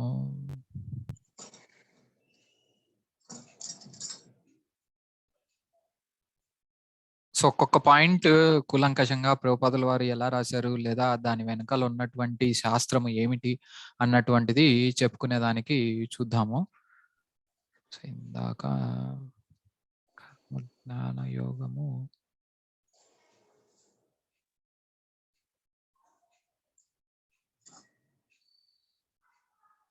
ఇది చదవండి. పడలేదండి ఏమి ఆ? ఏమి అక్షరాలు పడలేదు. మాతాజీ ఏమన్నా జూమ్ ఆ. ఎక్కువ చేసి ఉన్నారేమో చూడండి మాతాజీ. ఏం చేయలేదండి, ఇందాకలానే ఉంచా. పడలేదు మరి. తెలియదు మాతాజీ, నేను స్క్రీన్ అయితే షేర్ చేసే ఉన్నాను. మరి నేను నాకు పడలేదంటే మళ్ళీ నొక్కమంటారా? ఎవరన్నా పార్వతి మాతాజీకి హెల్ప్ చేయండి. ఈలో వేరే వాళ్ళు ఎవరైనా చదువుతారా? ఈ కొంచెమే. హరే కృష్ణ. రావట్లేదు. మాతాజీ చదవండి మాతాజీ. హరే కృష్ణ. ప్రకృతి నియమానుసారము మానవ జన్మ ఎనున్నది కర్మ జ్ఞాన భక్తి యోగములనడి ఏదియో ఒక మార్గమును అనుసరించి ఆత్మానుభూతిని పొందుట కొరకే ప్రత్యేకముగా ఉద్దేశింపబడినది. గుణదోషాతీతులైన మహాత్ములు వేద విహితమైన యజ్ఞ కర్మాచరణమును ఖచ్చితముగా అవసరం లేదు. కానీ ఇంద్రియ భోగములందు నిమగ్నులైన వారికి పైన తెలుపబడిన యజ్ఞాచరణ చక్రము పవిత్రతను పొందవలసి ఉన్నది. వాస్తవమునకు కర్మలు అనేక రకములు. సో ఒక్క నిమిషం మాతాజీ. సో ఇప్పుడు మనం చూస్తే 2 కాంట్రవర్సీ పాయింట్స్ చూడొచ్చు. సో ఇంతసేపు మనం ఏం చెప్తున్నాము, మనం ఏదో ఒకటి యోగం అన్నటువంటిది లేదా మన జీవితం అన్నటువంటిది కృష్ణునికి అనుసంధానం చేసుకుంటూ ముందరికి వెళ్ళాలని చెప్తున్నాము. ఇక్కడ ఏమేమనుంది, ఆల్రెడీ మహాత్ములు అన్నటువంటి వారు ఈ వేదవహితమైనటువంటి యజ్ఞాకరణం చేయను ఖచ్చితంగా అనుసరించవలసిన అవసరం లేదు అని. సో ఈ పాయింట్ ఎక్కడ చెప్పబడి ఉంది? నెక్స్ట్ శ్లోకాల్లో చెప్పబడి ఉంది. నెక్స్ట్ 3, 17, 18 గన చూస్తే ఒకసారి ఈ అనువాదం చదవండి మాతాజీ. కానీ ఆత్మానుభవ పూరితమైన జీవితముతో ఆత్మయందే ఆనందమును కొనొచ్చు. ఆత్మయందే తృప్తుడై పరిపూర్ణ సంతుష్టిని పొందిన వారికి చేయవలసిన కర్మమేమీయును లేదు. నెక్స్ట్ 18 కూడా. ఆత్మానుభవమును పొందిన మానవుడు తన విద్యుక్త ధర్మ నిర్వహణమును ద్వారా పొందవలసిన ప్రయోజనం ఏదియును ఉండదు. అయినను అట్టి కర్మను నిర్వర్తింపకపోవుటకు కారణము గాని ఇతర జీవులపై ఆధారపడవలసిన అవసరము గాని అతనికి ఉండదు. సో ఈ పాయింటే మళ్ళీ నెక్స్ట్ శ్లోకాల్లో ఇంకా కూలంకషంగా లేదా డీప్ గా వెళ్ళి చర్చించుకునేందుకు ప్రయత్నిద్దాము. బేసికల్లీ ఏంటంటే ఎవరైతే ఆత్మతృప్తి పొందినటువంటి స్టేజ్కి వచ్చేస్తారో అప్పుడు అవసరం లేదు. కానీ ఇక్కడ ఏంటంటే వారు ఎలా అంటే ఇప్పుడు కృష్ణుడు ఇంకొక చోట చెప్తాడు కదా, యద్యద్ ఆచర్యతో శ్రేష్ఠాస్ అని చెప్పేసి. ఇప్పుడు అర్జునుడు కూడా అటువంటి జీవే, అయినా కానీ వారు ఇంకొకరికి ఇన్స్పిరేషన్ గా ఉండే దానికోసము ఇవన్నీ పాటించి చూపిస్తారు. వాళ్ళకి అవసరం లేదు. ఇప్పుడు ఉదాహరణకు ఒక మంచి ఐడియల్ ప్రైమ్ మినిస్టర్ ఉన్నాను అని అనుకోండి. సో తను నిజానికి ఏమంటారు, ఏదన్నా ఒక చిన్న నార్మల్ వ్యక్తి పాటిస్తున్నటువంటి రూల్ పాటించాల్సిన అవసరం లేదు. అయినా కానీ మిగతా వాళ్ళందరూ ప్రైమ్ మినిస్టరే పాటించట్లేదు, మనమేంటి పాటించేది అన్న ఫీలింగ్ తీసుకురాకుండా ఉండే దానికోసము పాటిస్తారు ప్రోటోకాల్స్ కానీ ఏవైనా కానీ. ఇప్పుడు నేను ఒకసారి చూశాను, అంటే ఫలానా వ్యక్తి గొప్ప వ్యక్తి అని లేదా ఇంకొకటి అని కాదు. నరేంద్ర మోడీ ఒకసారి ఎక్కడ టిష్యూ మూతి తుడిచేసుకొని జోలో పెట్టేసుకున్నాడు, అక్కడ పక్కన వేసేలేదు. మామూలుగా ఏ వ్యక్తికైనా కానీ నార్మల్ గా ఉన్నటువంటి రెస్పాన్సిబిలిటీ తన ద్వారా వేస్ట్ ని ఎక్కువ క్రియేట్ చేయకుండా ఉండడం, లేదా డస్ట్బిన్ లో వేసేటటువంటి కల్చర్ కదా. ఇప్పుడు ఫర్ సపోజ్ తనే టీవీలో చేసేటప్పుడు నడుస్తున్నప్పుడు అది రోడ్డు మీద వేసేసాడు అనుకోండి, లేదా పక్కన వేసాడు కింద వేసాడు అనుకోండి. సో అది చూసిన వ్యక్తులు ఇంకేమని అనుకుంటారు. కానీ ఇప్పుడు అలా చేయకపోవడం లేదా ఇంకేదన్నా చిన్న రూల్స్ క్రాస్ చేసినా కానీ తన్నేం తీసుకుపోయి జైల్లో వేయరు కదా. ఒకవేళ మనకి ఏదన్నా ఫైన్ గీను వేసినా కానీ ఆ వ్యక్తికి అయితే వేయాల్సిన అవసరం లేదు. తను ఆ సిస్టమ్ కి కొంచెం బ్యాండ్ గానే ఉన్నారు. సో అలానే ఈ ఈ ఈ సెల్ఫ్ నేను ఇంకా పూర్తిగా వివరించదలుచుకోలేదు, ఎందుకంటే అవి నెక్స్ట్ శ్లోకాలకు సంబంధించినవి. సో నెక్స్ట్ శ్లోకాల్లోకి వెళ్ళినప్పుడు చెప్తారు. సో అలానే ఈ కర్మ జ్ఞానమైన ఏదో ఒకటి కర్మయోగమైన, భక్తి యోగమైన, జ్ఞానయోగమైన మానవాళికి అన్నటువంటిది ఏ అంటారు, భగవంతునితో అనుసంధానం అయ్యేటటువంటి ప్రాసెస్ ఒకటి ఉండాల్సిందే. అది లేకపోతే తను తన జీవితముని చాలా రిస్క్ లో గడుపుతున్నట్టు, పాపముగా గడుపుతున్నట్టు. సో అదే ఇక్కడ చెప్తున్నారు. ఎందుకంటే ఇప్పుడు మనము అజ్ఞానంతో, మనకు జ్ఞానం అన్నటువంటిది ఏదో తెలియదు అనుకోండి, తప్పు చేసేదానికి 100% ఛాన్సెస్ ఉంటాయి, లేదా 50-50 ఛాన్స్ ఉంటాయి. తప్పు చేయొచ్చు, రైట్ చేయొచ్చు. కానీ తప్పు ఏది, రైట్ ఏది, కరెక్ట్ తప్పు ఏది, ఒప్పేది తెలుసుకున్నామని అనుకోండి, ఒప్పు చేసేదానికి 100% ఛాన్స్ ఉంటాయి. సో సేమ్ అలానే ఈ యజ్ఞాచారణము అన్నటువంటిది తెలుసుకోకుండా, ఆచరించకుండా ఉన్నామనంటే మనము అఘముయురీంద్రియాయో మోఘం పార్థ సజీవత, పాపము చేసేటటువంటి అన్ని ఛాన్సెస్ ఉన్నాయి. అలా చేయటం వల్ల మన లైఫ్ ని రిస్కీగా గడుపుతున్నట్టు, గండముతో గడుపుతున్నట్టు. దినదిన గండం నూరేళ్ళ ఆయుష్, తెలుగులో సామెత. సో ఎలా అంటే మనం ఇప్పుడు ఎప్పుడైతే మనం ఒక పూట ఒక తిండి తిన్నామో దానికి ఒక కర్మ బ్యాగ్ లో వేసుకున్నాం, ఒక పూట ఇంకొకటి చేసాము, ఒక దగ్గర మనీ దొంగలించాము, దానికి ఒక కర్మ బ్యాగ్ లో వేసుకున్నాం, ఒకరికి దానం చేసాము, దానికి ఒక కర్మ బ్యాగ్ లో వేసుకున్నాం. ఇలా వీపుల మీద బ్యాగులు వేసుకొని వేసుకొని వేసుకొని వేసుకొని మోసి ఏం చేయాల్సి వస్తుంది, మళ్ళీ దాన్ని తీయాల్సి వస్తుంది. తీసి మళ్ళీ ఆ బ్యాగ్ లో ఏమేమి ఉందో తీసి లెక్క పెట్టి దానికి సంబంధించినటువంటి పనిష్మెంట్ కానీ ఎంజాయ్మెంట్ కానీ పొందాల్సి ఉంటుంది. కానీ ఈ ఇంద్రియ తృప్తి అన్నటువంటిది ఈ యజ్ఞాచరణ ద్వారా పాటించామనంటే నెక్స్ట్ లైన్స్ ఉన్నాయన్నమాట. అనేక రకమైన కర్మలు తృప్తిని వాంఛించి చేయబడినది, ప్రత్యేకంగా కాకుండా పరులమైనది, ప్రత్యేక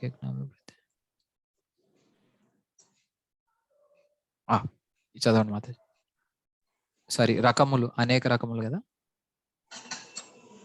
కృష్ణ చైతన్యమునందు నెలకొనిన వారు ఇంద్రియ భోగ భావన యందే నెలకొని యుందురు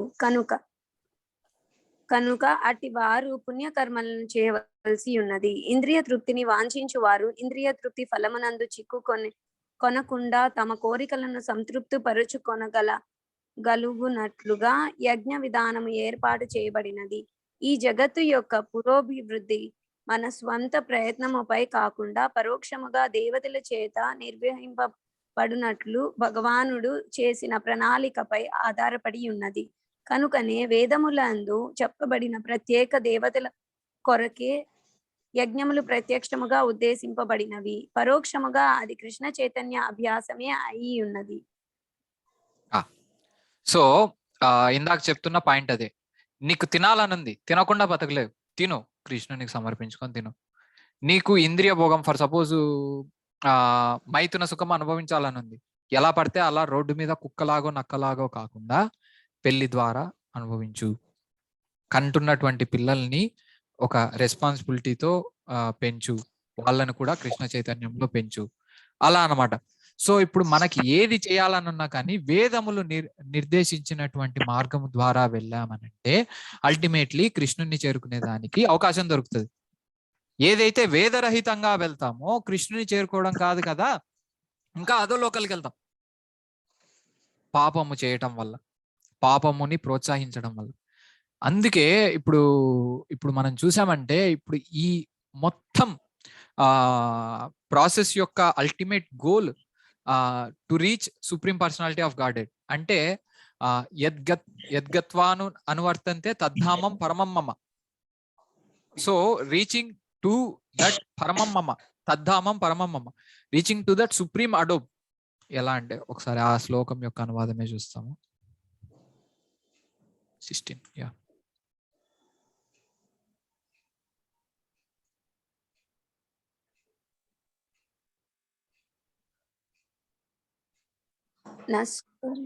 కాదు మాతాజీ, 6 అనుకుంటా, ఇది కాదు.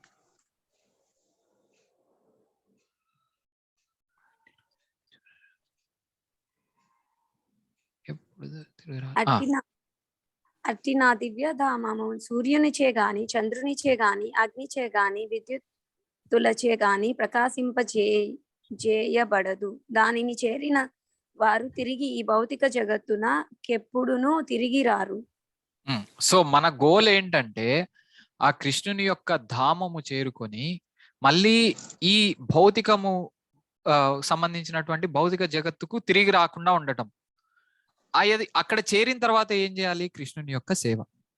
సో ఇక్కడ మనము ఎలా అంటే ఇప్పుడు స్కూల్లో లేదా మిలిటరీలో ఉన్నారు, మిలిటరీలో వాళ్ళని ఎలా ట్రైన్ చేస్తారనంటే ఉదయాన్నే లేపి మంచిగా ఎక్సర్సైజ్లు అన్ని చేయించి రన్నింగ్స్ అవన్నీ చేయించి డైలీ మొత్తం ప్రాక్టీస్ అంతా చేసి అలా నడుస్తుంది వాళ్ళ లైఫ్.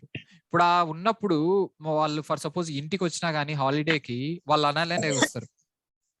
సో హోల్ పాయింట్ ఏంటంటే మనకి ఎప్పుడైతే ఈ ట్రైనింగ్ కృష్ణు యొక్క భక్తియుక్త సేవలో భక్తియుక్త భావాన్ని పొందేందుకు ఈ ట్రైనింగ్ దొరుకుతుందో, ఈ ట్రైనింగ్ అన్నటువంటిది మనం ఆ పరంధామంకి వెళ్ళినా కానీ కంటిన్యూ చేస్తూనే ఉంటాం. హోల్ ట్రైనింగ్ ఏంటి? నేను దాసుడిని, కృష్ణుని యొక్క భక్తుడని, కృష్ణుడు నా యజమాని, నేను ఆయనకు సేవకుడని, నేను ఏం చేసినా గానీ ఆయన తృప్తి కొరకే చేయాలి, తద్వారా నేను కూడా తృప్తిని పొందుతాను. ఈ కాన్షియస్నెస్, ఈ చైతన్యం అన్నటువంటిది మనం ఎక్కడికి వెళ్ళినా కంటిన్యూ అవుతుంది. ఆ కంటిన్యూ అయ్యేదానికి ఉన్నటువంటి ప్రాసెసే ఈ యజ్ఞాచరణము, ఈ యజ్ఞ చక్రము. ఈ యజ్ఞ చక్రము by actions, by practice we can ఏమంటారు follow or we can do. ఏదైనా కానీ మన చేతల చేతనే మాత్రమే మనం ఒకటి చేయగలం. ఇప్పుడు మనం ఒకటి పాటించగలం. ఎంతసేపు ఫర్ సపోజ్ నేను అక్కడ కూర్చొని అది చేయి ఇది చేయనంటే చేసేవానికి కూడా నువ్వు చేయరా, నువ్వు చేయి చూద్దాం అన్నట్లు ఉంటది. అలా కాకుండా నేను చేసి చూపించి చేశాను అనుకోండి, ఎలా ఉంటది? తను కూడా చేస్తాడు. సేమ్ అలానే ఈ గొప్ప వ్యక్తులు అన్నటువంటి వారు అలా యజ్ఞాచరణము అవసరం లేకపోయినా కానీ మనకు నేర్పించడానికి చేసి చూపిస్తారు. అలానే ఇది చేయటం వల్ల అల్టిమేట్ గా మనము ఆత్మ సంతృప్తి పొంది కృష్ణుని యొక్క ధామము చేరుకునేందుకు అవకాశం దొరుకుతుంది. మరలా ఈ భౌతిక జగత్తుకు తిరిగి రాము. ఒకసారి మన మిస్టేక్ తెలుసుకున్నాక, ఒకసారి జైల్లోకి వచ్చి వెళ్ళిన తర్వాత మళ్ళీ జైలుకు తిరిగి రాకుండా ఉండేటటువంటి లెసన్ ఇక్కడ నేర్చుకుంటాం. అలా లెసన్ నేర్చుకునేంత వరకు ఇక్కడే ఉంటాం. అది ఇంకొక విషయము. సో అలా చేయకుండా ఉండాలంటేనే పాపరహితంగా ఉండాలి. పాపమే కాదండి, సోకాళ్ళు పుణ్యం కూడా చేయకుండా ఉండాలి. రెండు అవసరం లేదు. అకర్మ, అకర్మ ఏ కర్మ అయితే కృష్ణునికి అనుసంధానం చేసి కృష్ణునికి అర్పిస్తూ చేస్తామో అది ఆ కర్మ కింద మారుతుంది. పాపం ఉండదు, పుణ్యం ఉండదు. అలా జీవితాన్ని గడపమని చెప్తున్నాడు కృష్ణుడు అక్కడ యజ్ఞాచరణము చేయటం వల్ల. సో ఈ ఎయిమ్లెస్ లైఫ్ అన్నటువంటిది చాలా గోల్లెస్. అంటే ఇప్పుడు ఏమంటారు, ఎక్కడికి వెళ్ళాలి, ఏం అని తెలియకుండా చేసేటటువంటి జీవితం అన్నటువంటిది చాలా డేంజరస్. దాని గురించే కృష్ణుడు 2వ అధ్యాయంలో అప్పుడే చెప్తాడు. ఫస్ట్ లోనే వ్యవసాయాత్మిక బుద్ధి రేకోహో కురునందన బహుశాఖ హినంతస్య బుద్ధయో అవశయనం. ఏం చెప్తున్నాడు కృష్ణుడు? ఒక్కసారి చదవండి అనువాదం. ఈ మార్గము నందున్న వారు స్థిరమైన బుద్ధితో ఒకే లక్ష్యమును కలిగి ఉండురు. ఓ కురునందన, స్థిర నిశ్చయము లేని వారి బుద్ధి అనేక విధములుగా నుండును. సో నెక్స్ట్ ఇది కూడా 242-43 చదవండి మాత. అల్పజ్ఞులు సర్వలోక ప్రాప్తి, ఉత్తమ జన్మము, అధికారము వంటి వాణిని పొందుటకై వివిధములైన కామ్య కర్మలను ఉపదేశించు వేదములందలి మృదు మధురమైన వాక్కులచే ఆకర్షింపబడుదురు. ఇంద్రియ తృప్తిని మరియు సంపన్నమైన జీవితమును కోరు వారగుటచే అటి వారు దానికి మించినది మరొకటి లేదని చెప్పుదురు. సో బేసికల్లీ ఏంటంటే 2 పాయింట్స్. ఫస్ట్ ఏంటి? బుద్ధిమంతులైనటువంటి వారు కృష్ణ కాన్షియస్ అన్నటువంటి గోల్తోనే ముందరికెళ్తారు. అల్పుడైనటువంటి వాడు వేరే వేరే దాళ్ళకు డివియేట్ అవుతాడు. సో ఈ గోల్లెస్ లైఫ్, ఈ యజ్ఞము చేయకుండా గడపాలనుకున్నటువంటి లైఫ్ వ్యర్థమైనటువంటిది. అది నిన్ను ఏమంటారు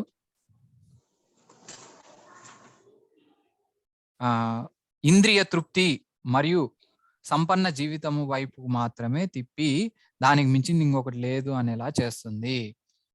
సో అందుకే మనం చూసామంటే బాగా చదువుకున్నవాడు కానీ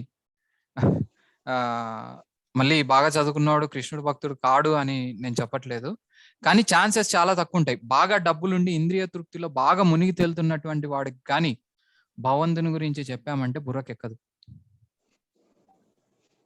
భోగైశ్వర్య ప్రసక్తానం. సో నెక్స్ట్ శ్లోకాల్లో చెప్తాడు అనమాట కృష్ణుడు. చదవండి మాతాజీ. భోగానుభవము నందును లౌకిక సంపదలను మికిలి ఆసక్తులై వానిచే మోహ పరావసులకు వారి మనస్సునందు భగవానుని భక్తియుక్త సేవ కొరకు స్థిరమైన నిశ్చయము కలుగదు. సో బేసికల్లీ ఏంటంటే మనం దీనికి మించింది లేదనుకోవడం వల్ల దీనికి మించింది దాని జోలికి వెళ్ళడానికి మనసు చూపియం. So it's a dangerous path.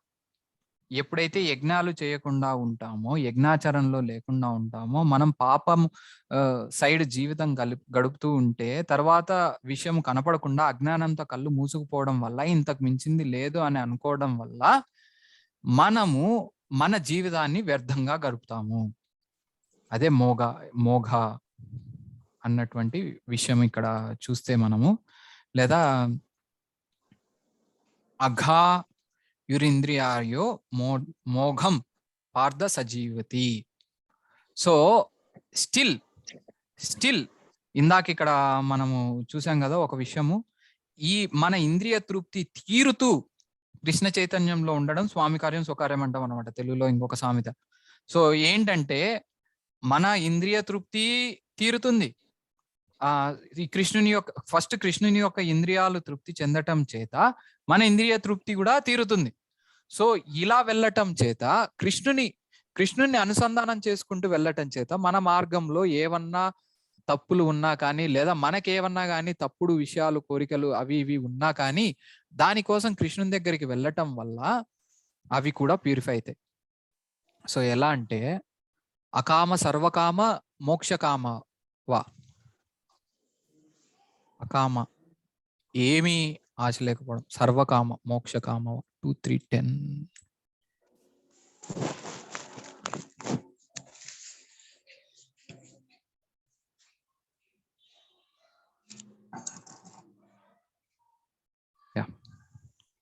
ఇది చదువుతారా? నా దాంట్లో పడట్లేదండి, అందుకనే చదవట్లే, వింటున్నా. అయ్యో సరే మాతాజీ, సారీ. ఎందుకో మరి నాకు తెలియదు మీకు ఎందుకు రావట్లేదు. పెద్దగా చూసి మొత్తం పోయిందండి, రావట్లే, నొక్కుతున్నా కూడా. సరే అని లేదు, అది ఫుల్ జూమ్ అయిపోయింది. లేదా ఇంకెవరైనా చదవండి. విజయ్ గోపాల్ ప్రభు మాతాజీ చదవండి. మాతాజీ సునీత మాతాజీ చదవండి. సమస్త భౌతిక కోరికలతో నిండి ఉన్నను, భౌతిక కోరిక లేకున్నాను లేదా ముక్తిని వాంఛించినను ధారాళమగు బుద్ధిని కలిగిన వాడు అన్ని విధముల పరమ పురుషునే అర్చించవలెను. అకామ ఏమీ కోరిక లేకపోయినా, సర్వకామ అన్ని రకాల కోరికలు ఉన్నావు, మోక్షకామ మోక్షం యొక్క ఇష్టం ఉన్నటువంటి వాడు, ఉదారది తీవ్రేణ భక్తి యోగేన యజతే పురుషం పరం. ఉదారది ఉదార గుణము, ధారల గుణము, ఉదారది అంటే ధారళమైనటువంటి బుద్ధి ఉన్నటువంటి వాడు, బ్రాడ్ మైండెడ్. ఎవడైతే నారో మైండెడ్గా ఉంటాడో వాడు ఏం చేస్తాడు, ఈ దేవుణ్ణి ఆ దేవుణ్ణి అంటే పూజిస్తూ ఉంటాడు. ఇప్పుడు ఈ టాపిక్ కూడా ఎక్కడ వస్తుంది అంటే, ఇది ఇప్పుడు రెండవ స్కందం 3వ అధ్యాయం 10వ శ్లోకం కదా. సో పరీక్షిత్ మహారాజు అడుగుతాడు అనమాట, ఎలా ఈ దేవతలందరూ ఎందుకు ఉన్నారు, సో వారి యొక్క కర్తవ్యాలు ఏమిటి, లేదా నేను ఎలా సంతృప్తిని పొందగలను అని చెప్పేసి అడుగుతాడు ఎవరిని, సుఖదేవ్ గోస్వామిని. అప్పుడు చెప్తూ వస్తాడు అనమాట ఒక్కొక్క దేవత గురించి. దీనికి ముందు శ్లోకాలు ఉంటాయి, 4 శ్లోకాలు ఒకటేసారిగా ఉంటాయి అనుకుంటా, 9, 8, 7, 6. ఈ 4 శ్లోకాల్లో ఒక్కొక్క దేవుడు, సూర్యుని వల్ల ఇది, ఉమాదేవి వల్ల ఇది అంటూ చెప్తూ వస్తూ, ఇవన్నీ వారు ఒక్కొక్కరు ఒక్కొక్క పర్పస్ ని నీకు సర్వ్ చేయగలిగితే, ఈ అన్ని పర్పస్లు సర్వ్ చేసి కూడా నిన్ను బుద్ధివంతునిగా ఉంచి పరమమైనటువంటి పురుషుణ్ణి చేరుకునేదానికి చేసేటటువంటిదే ఈ భక్తి యోగము అన్నటువంటి విషయము ఇక్కడ ఏమంటారు తెలపబడి చేయింది. ఈవెన్ దీని తర్వాత శ్లోకం అయితే ఇంకా ఇంపార్టెంట్ శ్లోకం అనమాట. అదొక్కసారి కూడా చూపించడానికి చూస్తాను. చాలా మందికి ఒక మిస్కన్సెప్షన్ ఉంటది. ఏంటంటే మనము భగవద్గీత కృష్ణ కాన్షియస్నెస్ లోకి రావడం వల్ల నాకు లేదా కృష్ణుని ఎరగడానికి ఫలానా దేవుడు కూడా హెల్ప్ చేశాడని. సో దేవుడు ఎప్పుడైనా కానీ, ఇంకొక దేవుడు ఎవరైనా కానీ ఆ మూడ్ లో, వాళ్ళు దేవతలు బిజినెస్ మ్యాన్ మూడ్ లో వాళ్ళకి చేయడం వల్ల మనకి ఎప్పటికీ కృష్ణుని తెలుసుకోలేమని అనమాట. సో ఎప్పుడు తెలుసుకోగలమనంటే కృష్ణుని, ఒక్క నిమిషం అండి, షేర్ చేస్తున్నాను స్క్రీన్. ఒక్క ప్యూర్ డివోటీ, ఇప్పుడు మన కేసులో ప్రభుపాద లాంటి వారి ప్యూర్ డివోటీ ద్వారా చేత మాత్రమే మనము కృష్ణుని తెలుసుకోగలం. సో ఏతవాన్ ఏవ యజాతం ఇహ నిశ్చయేష్యో దయః భగవతి అచలో భావో యద్భాగవత సంగతః. All different kinds of worshippers of multi demigods, ఒక దేవుడు కాదు, all different kinds of worshippers of multi demigods, పలు రకాల దేవతలను పూజించేటటువంటి అందరూ can attain highest perfectional benediction. అందరూ పరమోన్నతమైనటువంటి లాభాన్ని పొందగలరు, విషయాన్ని పొందగలరు. Which is spontaneous attraction unflinchingly fixed upon the supreme personality of Godhead. Spontaneous attraction అంటే కారణము, అట్రాక్షన్ అంటే ఆకర్షణ, స్పాంటేనియస్ అంటే అప్పటికప్పుడు, లేదా కారణము ఏ కారణం చేత అని కాకుండా అన్ఫ్లించింగ్లీ ఫిక్స్డ్ అంటే ఏ విషయం పరంగా అయినా కానీ డీవియేట్ అని కాకుండా చలము అని అంటే ఫ్లించింగ్ అని అనమాట, మూవ్ అవుతూ ఉండడం, దీనికి అనేసి. అచల అంటే అన్ఫ్లించింగ్, మూవ్ అవ్వకుండా, fixed upon supreme personality of Godhead కృష్ణుడు. ఎవరి ద్వారా ఇది చేయగలము? Only by the association of pure devotee of the lord.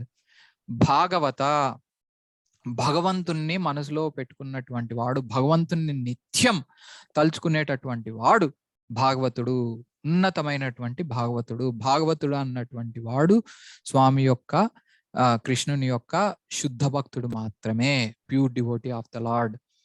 ఇది ఆయన ద్వారా వస్తుంది. ఎందుకనంటే ఇప్పుడు నా దగ్గర 1 కోటి రూపాయలు ఉందని అనుకోండి, నేను మాత్రమే 1 కోటి రూపాయలు ఇవ్వగలను.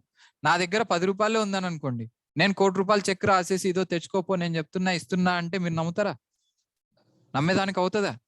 భగవంతుణ్ణి ఎవడైతే అర్థం చేసుకున్నాడో, భగవంతుని ఎవడైతే కలిగి ఉన్నాడో ఆ వ్యక్తి మాత్రమే నీకు భగవంతుని యొక్క ప్రేమను షేర్ చేయగలడు, చూపించగలడు, మార్గం చెప్పగలడు. వేరే వ్యక్తి చేయలేడు. సో మనం ఇంతకు ముందు క్లాసెస్ లో కూడా చెప్పుకున్నట్టు ఈ దేవతలు అన్నటువంటి వారు ఒక్కొక్క విషయానికి ఇన్ఛార్జెస్. వారు భక్తులే కానీ శుద్ధ భక్తులు కాదు, లేదా శుద్ధ భక్తులైనటువంటి వారిని మనం ముందు శుద్ధ భక్తులుగా పూజించము. అది తెలియదు కాబట్టి వాళ్ళకు ఉన్నటువంటి పవర్స్ మనకి ఇస్తూ ఉంటారు.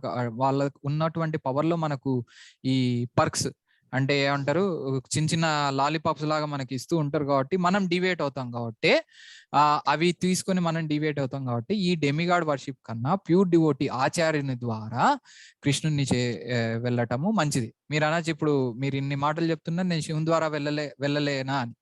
శివుణ్ణి పరమ వైష్ణవునిగా, శుద్ధ భక్తునిగా చూస్తే చూడొచ్చు.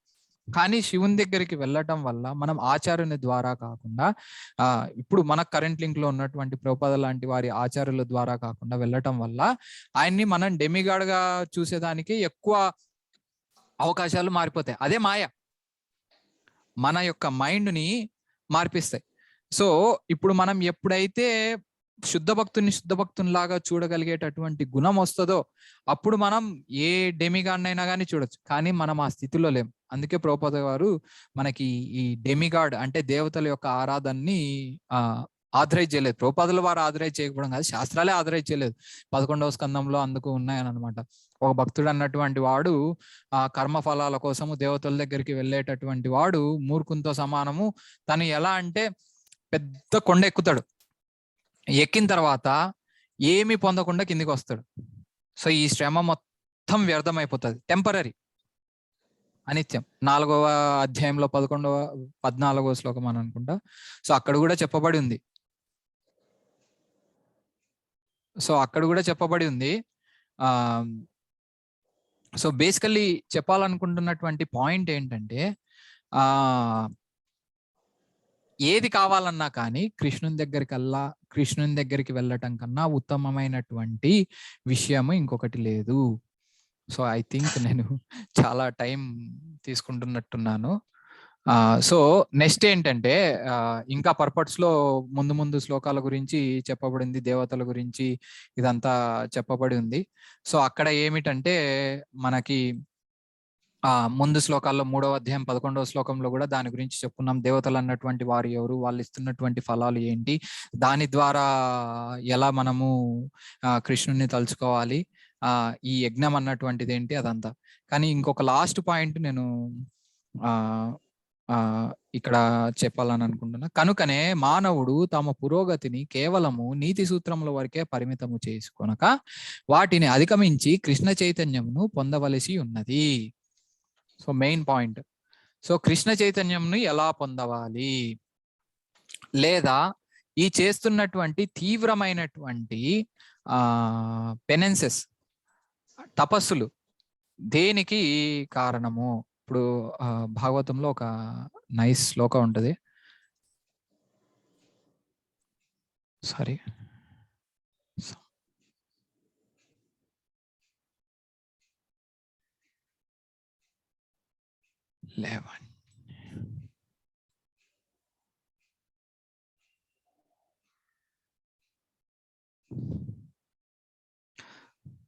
ఆరాధితో యది హరి తపసత్ తదకిం, నారాధితో యది హరి తపసత్ తదకిం, అంతర్బహిర్ యది హరి తపసత్ తదకిం, నంతర్బహిర్ యది హరి తపసత్ తదకిం.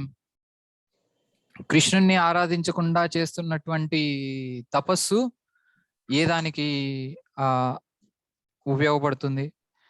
సో కృష్ణుణ్ణి ఆరాధిస్తున్నప్పుడు వేరే సివియర్ తపస్సులు ఉన్నా ఒకటే, లేకున్నా ఒకటే.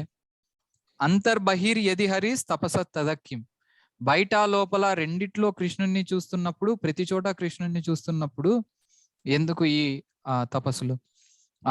లేదా ఎక్కడ పడినా కానీ కృష్ణుని చూడలేకపోతున్నప్పుడు ఎందుకు ఈ తపస్సులు అని చెప్పేసి, ఇది ఒక డిఫరెంట్ సిచ్యువేషన్ అని అనమాట. సో బేసికల్లీ ఏంటంటే మనము సోకాల్డ్ తపస్సు కృష్ణ చైతన్యం గురించి కాకుండా, లేదా కృష్ణుని తెలుసుకోవడం గురించి కాకుండా వేరే వేరే విషయాల గురించి సెంట్రిక్ చేసుకుంటూ గాన చేస్తే ఆ తపస్సు ఏ దానికి ఫలితము? దేనికి లేదు. అందుకే ఇప్పుడు ఇది ఇంకొక స్టేట్మెంట్ కూడా ఇందాక పర్పట్లో చెప్పారు కదా, ఆల్రెడీ కృష్ణుని చూస్తున్నప్పుడు ఇంకా తపస్సులో అవసరం లేదు, కానీ చేస్తారు. మనం ఒకటి ఇష్టపడినప్పుడు మనం వేరే స్టేజ్ లోకి వెళ్ళినా కానీ, హయ్యర్ స్టేజెస్ లోకి వెళ్ళినా కానీ ఆ ఇష్టం అన్నటువంటిది కొనసాగిస్తూనే ఉంటాం. సో కృష్ణుని గురించి చేస్తున్నటువంటి తపస్సు అన్నటువంటిది అంత ఇష్టమైనటువంటిది భగవంతుని యొక్క శుద్ధ భక్తులకు సంబంధించి. సో కానీ చెప్పాలనుకుంటున్న పాయింట్ ఏంటంటే, ఇప్పుడు ఇందాక పొరపాట్లో చూసాం కదా, సో మానవుడు తన పురోగతిని కేవలము పరోక్షముగా అది కృష్ణ చైతన్యం అయి ఉన్నది. ఎందుకనగా యజ్ఞాచరణమునందు నిష్ఠాతుడైన వాడు తప్పక కృష్ణ చైతన్యవంతుడై తీరును. కానీ అట్టి యజ్ఞాచారణము ద్వారా మానవుడు కృష్ణ చైతన్యవంతుడైనచో అట్టి సిద్ధాంతములు కేవలములు నీతి సూత్రములు మాత్రమే పరిగణింపబడును. అది జస్ట్ లిప్ సర్వీస్ లాగా, ఆచరణలో కనుక లేకుండా ఉంటే జస్ట్ ఏదో నీతి సూత్రంలో మాత్రమే ఉండును అని చెప్తున్నారు. ఓకే, ఇది ఎలా మనం పొందాలి? భక్తి ద్వారా పొందాలి. మాంచ అవ్యవిచారేణ భక్తి యోగేన సేవతే, 14వ అధ్యాయం 26వ శ్లోకం. సగుణాన్ సమీపేతి హేతన్ బ్రహ్మ భూయాయ కల్పతే. ఆ స్టేజ్కి ఎప్పుడు వస్తాము? ఈ కృష్ణుడుని ఆరాధిస్తూ భక్తునిగా ఉన్నప్పుడు బ్రహ్మ భూయాయ కల్పతే, ఈ త్రిగుణాలకి అతీతంగా ఉంటాము. ఇప్పుడు ఇక్కడ అదే కదా చెప్పారు, వాటిని అధిగమించి కృష్ణ చైతన్యము పొందగలిగి ఉన్నది. 14:26. జగన్ ప్రభు, ఈలోపు మీరు చైతన్య చరితామృత 11వ ఆదిలీల, ఒక్క నిమిషం ప్రభు చెప్తాను. ఆదిలీల 11వ అధ్యాయము తీసి పెట్టండి ప్రభు. సో అక్కడ ఏంటంటే చైతన్య మహాప్రభు హరిదాస్ ఠాకూర్ గారిని, మధ్యలీల 11వ అధ్యాయము చైతన్య చరితామృత. సో అక్కడ ఏంటంటే ప్రభుపాదుల హరిదాస్ ఠాకూర్ గారు ఓకే సారీ ఫస్ట్ ఈ శ్లోకం చదువుతాము ఆ లోపు. ఇది అనువాదం చదవండి. ఇంకొక 10 minutes తీసుకుంటాను అంతే. అన్ని పరిస్థితుల చదువుతున్నారా? చదవమంటారండి? ఎవరో ఒకరు చదవండి మాతాజీ, ఎవరైనా పర్లేదు. అన్ని పరిస్థితుల యందును నిశ్చలముగా సంపూర్ణముగా భక్తియు యందు నిమగ్నుడై ఇండువాడు శీఘ్రము ఆ భౌతిక ప్రకృతి త్రిగుణములను అతిక్రమించి బ్రహ్మ భావస్థితిని పొందును. సో ఏం చెప్తున్నాడంటే ఇందాక మనం లాస్ట్ లైన్ పర్పట్లో చూసినట్టు, సో ఎలా కృష్ణుణ్ణి పొందాలి? సో ఈ త్రిగుణాల నుంచి బయటికి రా, కృష్ణుని పొందాలండి భక్తియుక్త సేవలో మాత్రమే పొందగలం. భక్తియుక్త సేవ అన్నటువంటిది మనకు ఎలా చేతనంగా వస్తుంది, లేదా భక్తి అన్నటువంటిది ఎలా వస్తుంది? కలియుగంలో సంకీర్తనము ద్వారా లేదా హరికీర్తనము ద్వారా వస్తుంది. బ్రహ్మ అన్నటువంటి వారిని నారదముని కలిసినప్పుడు కలియుగం స్టార్టింగ్ అయ్యేటప్పుడు ఎలా ఈ కలియుగంలో జనులు ఏమంటారు తరింపగాగలరు అనంటే బ్రహ్మ ఇదే చెప్తాడు పురాణంలో. సో ఏంటంటే సో సిసి మధ్య 11 ప్రభు 11th చాప్టర్ తీసాను. ఒక్క నిమిషం ఇది అయిపోతుంది చెప్తాను. ఈ 2 సో ఏంటంటే ద్వాపరిరేర్ జనైర్ విష్ణు పంచరత్రిస్ తు కేవలహై కలౌతు నామ మంత్రేణ పూజేతే భగవాన్ హరిహి. సో నారాయణ సంహితలో చెప్పబడింది ద్వాపర యుగంలో రెగ్యులేటివ్ ప్రిన్సిపల్స్ ఈ అర్చనా విధి ద్వారా నారద పంచరాత్రి లో చెప్పినటువంటి అర్చనా విధి ద్వారా విష్ణువుని లేదా కృష్ణుని పూజించినటువంటి జనులు కలియుగంలో సింప్లీ కేవలము తు నామమంత్రేన పూజ్యతే భగవాన్ హరిహి. నామమంత్రము అంటే ఈ హరినామము అన్నటువంటి మంత్రము ద్వారా పూజిస్తారు భగవంతుణ్ణి అని చెప్పబడి ఉంది. సో ఈ హరినామం అన్నటువంటిది ఏం చేస్తుంది? హరే కృష్ణ కృష్ణ కృష్ణ హరే హరే హరే రామ రామ రామ హరే హరే ఇది షోడశక నామ్నాం కలి కల్మషనాశనం మాత పరతరయోపాయ సర్వవేదేషు దృశ్యతే. సర్వవేదేషు దృశ్యతే అన్ని వేదముల యొక్క సారము, అన్ని వేదముల యొక్క చూపు. నాత ఇతి షోడశక నామం ఏమిటి? ఈ 16 నామములు హరే కృష్ణ కృష్ణ కృష్ణ హరే హరే హరే రామ రామ రామ హరే హరే. సో కలి కల్మషమైనటువంటిది, ఈ కలిలో మన కల్మషం అన్నటువంటిది ఎక్కువ ఉంటుంది, చాలా ఎక్కువ ఉంటుంది, కంటామినేషన్. సో ఈ కలి కల్మషనాన్ని నాశనం చేస్తుంది. నాత పరతరోపయ. సో ఈ సర్వ వేదేషు దృశ్యతే ఇదే అన్ని వేదాల యొక్క సారం. సో ఇక్కడ ఎక్కడ చెప్పబడింది? ఇది కలి సంతరణ ఉపనిషద్. ఈ సంతరణ ఉపనిషద్ అన్నటువంటిది దీన్నే చైతన్య మహాప్రభు గారు వెలికి తీసి వేదాలలో ఉపనిషత్తులలో చెప్పబడినటువంటి ఈ మంత్రాన్ని అందరికి తీసుకొచ్చి ఒక మాట చెప్పారు. హరే నామైవ కేవలం కలో నాస్తేవ గతిరన్యత అని. సో ఈ నామముకు మించినటువంటి భక్తియుక్త సేవ అన్నటువంటిది ఇంకొకటి లేదు. చాలా మంది అనుకుంటుంటారు ఇంకొక యజ్ఞం చేస్తే ఇంకా ఎక్కువ ఫలితమేమో, స్వాహ అన్నటువంటి కల్చర్ కు చాలా అడిక్ట్ అయిపోయారు. సో ఇది చేస్తేనే అన్నిటికన్నా ఉన్నతమైనటువంటిదేమో అని. సో హరిదాస్ ఠాకూర్ గారు తన గృహలో లేదా తన ఉన్నటువంటి ప్లేస్ లో సింగిల్ గా చాంటింగ్ చేసుకుంటూ ఉంటే చైతన్య మహాప్రభు తన్ని చూడ్డానికి వెళ్ళాలని వెళ్తారు. అప్పుడు చైతన్య మహాప్రభు గారు ఏం మాట్లాడారో చూద్దాం. సో మధ్య ప్రభు 11వ అధ్యాయము సో 185 నుంచి 192 శ్లోకాలు ట్రాన్స్లేషన్ చదవాలి ప్రభు.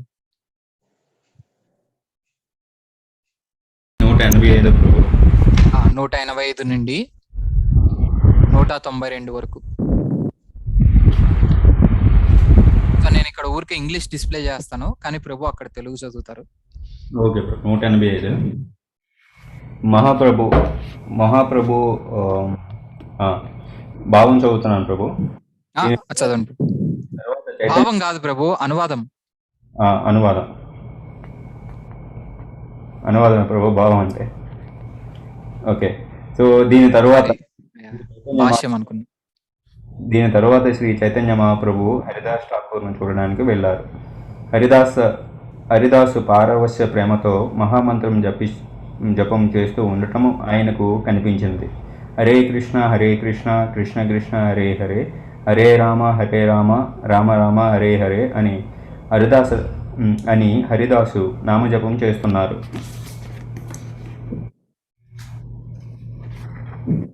శ్రీ చైతన్య మహాప్రభువును చూడగానే హరిదాస్ ఠాకూరులు ఆయనకు సాష్టాంగ దండ ప్రణామం చేశారు.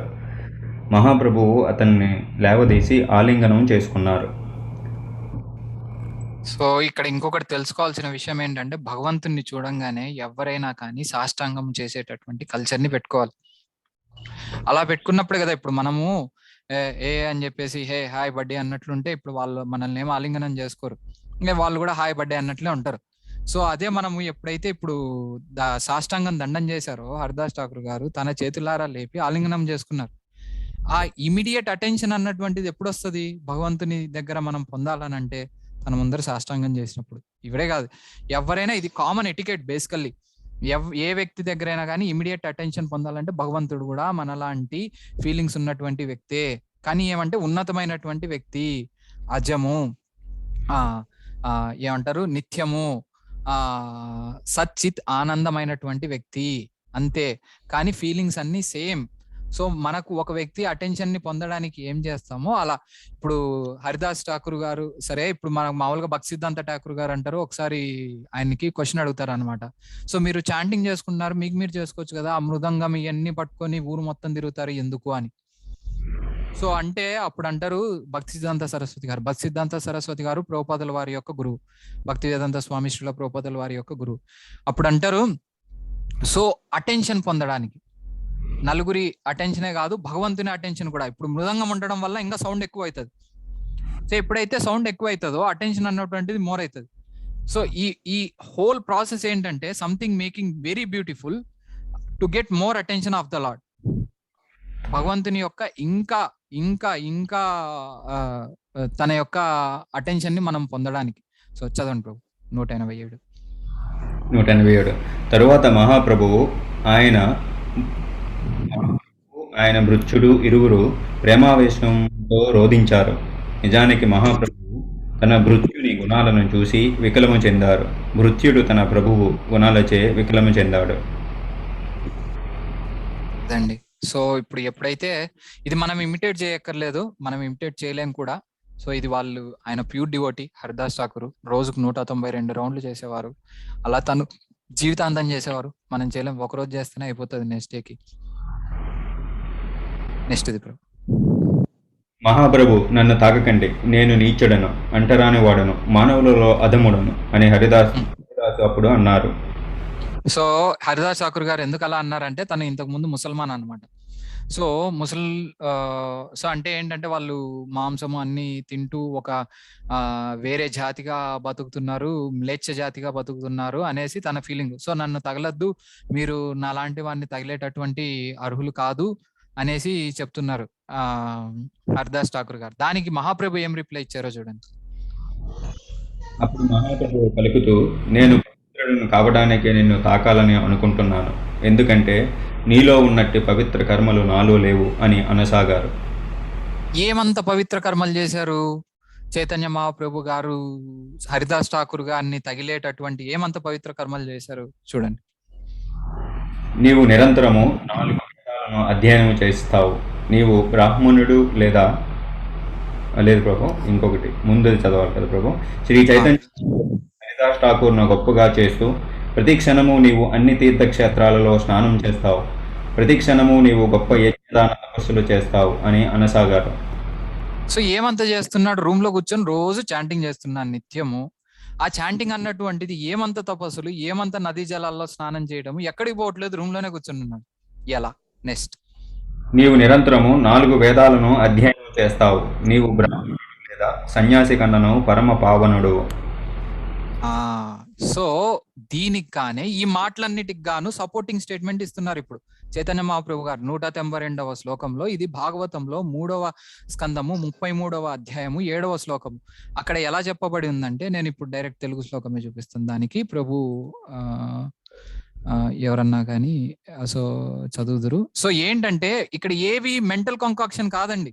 నేను నా బుర్రలో అనుకున్నాను వాళ్ళిద్దరు అలానే మాట్లాడుకుంటారులే, అలా కాదు. శాస్త్రం పరంగా చెప్తున్నాడు. ఎవడైతే చాంటింగ్ చేస్తాడో, ఎవరైతే చాంటింగ్ లో ఉంటారో, 3:37 లేదు ప్రభు, సారీ సరే చదవండి ప్రభు. సరే ప్రభు. తరువాత శ్రీ చైతన్య మహాప్రభు ఈ శ్లోకాన్ని పఠించారు. నీ పవిత్ర నామాన్ని నిరంతరము తన నాలుకపై నిలుపుకునేవాడు దీక్షిత బ్రాహ్మణుని కన్నను గొప్పవాడే అవుతాడు. అతడు చునక మాంసము తినేవారింట పుట్టినా, తత్కారణంగా భౌతిక అధముడే అయినా పరమ ధన్యుడు. పవిత్రమైన భగవన్నామ కీర్తనము యొక్క అద్భుతమైన ప్రభావం ఇదే. కనుక పవిత్రమైన భగవన్నామాన్ని కీర్తించేవాడు వేదాలలో పేర్కొనబడిన సమస్త తపస్సులను, యజ్ఞాలను చేసిన వాడే అవుతాడని నిర్ణయించబడింది. అతడు అన్ని తీర్థాలలో స్నానము చేసిన వాడే, సర్వ వేదాలను అధ్యయనం చేసిన వాడే అవుతాడు. అతడే నిజానికి ఆర్యుడు. ఇది అత్యంత ముఖ్యమైనటువంటి పదము. ఆర్యుడు అంటే గొప్పవాడు, గొప్ప కల్చర్ కలిగినటువంటి వాడు, గొప్ప గుణము కలిగినటువంటి వాడు, గొప్ప వ్యక్తి. అందరికన్నా గొప్ప వ్యక్తి ఎవరు? హరినామమును నాలుక మీద పెట్టుకున్నటువంటి వాడు. తను ఆటోమేటిక్ గా అన్ని పెనెన్సెస్, ఇప్పుడు మనం హరినామం చేస్తున్నామన్నా కానీ మన పూర్వజన్మల్లో మనం అన్ని అన్ని యజ్ఞాలను చేసే ఈ స్టేజ్కి వచ్చాం. సర్వోన్నతమైనటువంటి యజ్ఞము సంకీర్తన యజ్ఞము. సో అదే చెప్తున్నారు ప్రభుపాదుల వారు. ఇప్పుడు మనం చూస్తే ఇక్కడ పర్పట్లో భాష్యంలో చెప్పారనమాట. సో ఎలా ఆర్య మీన్స్ అడ్వాన్స్డ్ అంటే ఉన్నతమైనటువంటి వ్యక్తి. హూ ఏ దాంట్లో అంటే ఆర్యుడు అంటే ఇప్పుడు ఒక 10 అంతస్తులు మేడగట్టినోడు లేదా 150 అంతస్తులు మేడగట్టినోడు కాదు. స్పిరిచువల్లీ అడ్వాన్స్డ్, ఆధ్యాత్మికంగా ఉన్నతమైనటువంటి స్థితిలో ఉన్నటువంటి వాడు. సో ఈ పర్పట్ కూడా ఒక్కసారి చదవండి ప్రభు, చిన్నదేలేండి. సరే ప్రభు. ఆర్యుడనే పదానికి ప్రగతి చెందినవాడని అర్థం. ఆధ్యాత్మికముగా ప్రగతిని సాధించనిదే మనిషిని ఆర్యుడని పిలవలేము. ఆర్యునికి అనార్యునికి ఇదే భేదము. ఆధ్యాత్మికముగా ప్రగతిని సాధించని వారే అనార్యులు. వైదిక సంస్కృతిని అనుసరించడం ద్వారా, గొప్ప యజ్ఞాలను చేయడం ద్వారా, ఖచ్చితమైన వేదానుమాయి కావడం ద్వారా మనిషి బ్రాహ్మణుడు, సన్యాసి లేదా ఆర్యుడు అవుతాడు. తగినంతగా యోగ్యతను పొందనిదే ఎవ్వడు బ్రాహ్మణుడు, సన్యాసి లేదా ఆర్యుడు కావటం సాధ్యపడదు. చౌకబారు బ్రాహ్మణుడు, సన్యాసి లేదా ఆర్యుడు కావటానికి భాగవత ధర్మం ఏమాత్రమూ అనుమతించదు. ఇక్కడ వర్ణింపబడిన గుణాలు లేదా యోగ్యతలు శ్రీమద్భాగవతము 3వ స్కందం 33వ అధ్యాయం 7వ శ్లోకం నుండి చెప్పబడినాయి. వీటిని కపిలుని జనని అయిన దేవహూతి భక్తి యోగ ప్రభావం గురించి అర్థం చేసుకున్న తర్వాత పలికింది. ఈ రకంగా ఆమె భక్తుని గొప్పదనాన్ని అన్ని రకాలుగా తెలియజేస్తూ అతనిని శ్లాఘించింది. సో అక్కడ ఏంటంటే కపిలదేవుణ్ణి దేవహూతి తన అమ్మగారు అన్నమాట ఎలా భక్తి చేయాలి, ఎలా కృష్ణుని పొందాలి అన్న క్వశ్చన్స్ అడుగుతుంది. అడిగిన దానికి సమాధానంగానే చెప్తాడు. అన్నిటికన్నా ఉన్నతమైనటువంటి వ్యక్తి, అందరికంటే ఉన్నతమైనటువంటి వ్యక్తి, అన్నిటికన్నా ఉన్నతమైనటువంటి పద్ధతి హరినామ జపం చేయటం మాత్రమే అని చెప్పేసి చెప్తారనమాట. ఎలా అనంటే ఇప్పుడు మనం ఉదాహరణకు చూసుకున్నా కానీ సోకాల్డ్ బ్రాహ్మిన్స్ గా ఉన్న వారి కంటే కూడా పద్ధతుల పరంగా అయినా కానీ, మనసులో ఒక క్లేశం క్లియర్ చేసుకోవడం పరంగా అయినా కానీ హరినామం జపించేటటువంటి వాడు ఇంకా ఉన్నతంగా బిహేవ్ చేస్తున్నాడు. అవునా? సో ఎందుకంటే శాస్త్రం అన్నటువంటిది హరినామ జపము ద్వారా మనలోకి వెళ్తుంది. ఇది ఒక మన మౌత్ అన్నటువంటిది ఎలా గేటో డోరో దీంట్లోకి ఎలా నాన్ సెన్స్ తీసుకోవచ్చో, గుడ్ థింగ్ కూడా దీంట్లో నుంచి బయటికి తీసుకురావచ్చు. అదే హరినామము.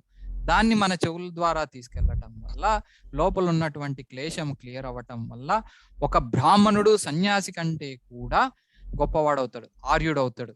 అడ్వాన్స్డ్ వ్యక్తి అవుతాడు.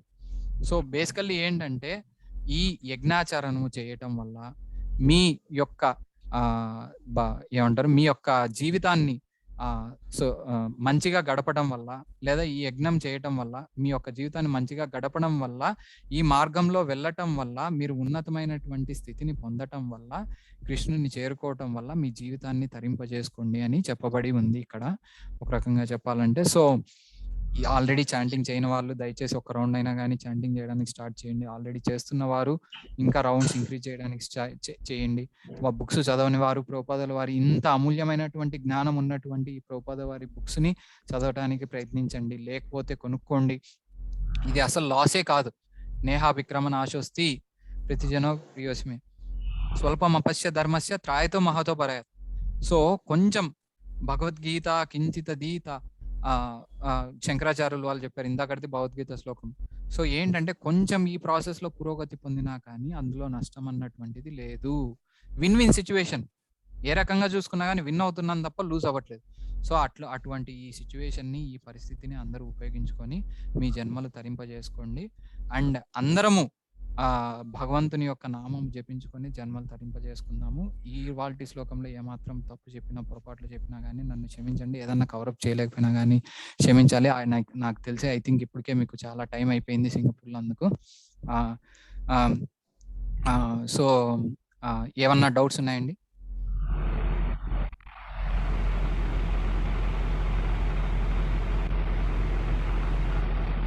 హరే కృష్ణ ప్రభుజీ.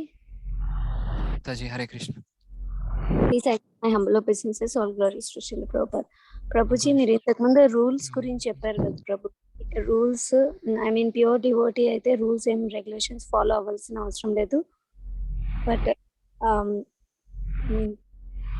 మనం బుక్ చదివినప్పుడు అందులో కొన్ని రూల్స్ ఉంటాయి. For example nectar of devotion లో రూల్స్ ఉంటాయి కదా ప్రభు, 10 offenses అనేసి. దాంట్లో ఉండే ప్రతి రూల్ మనం పాటించాలన్నప్పుడు ఒక్కొక్కప్పుడు డివోషన్ అది ఎలా అంటే మాతాజీ, ఇప్పుడు అది ఒకటి శాస్త్రం బేస్డ్ ప్రకారం.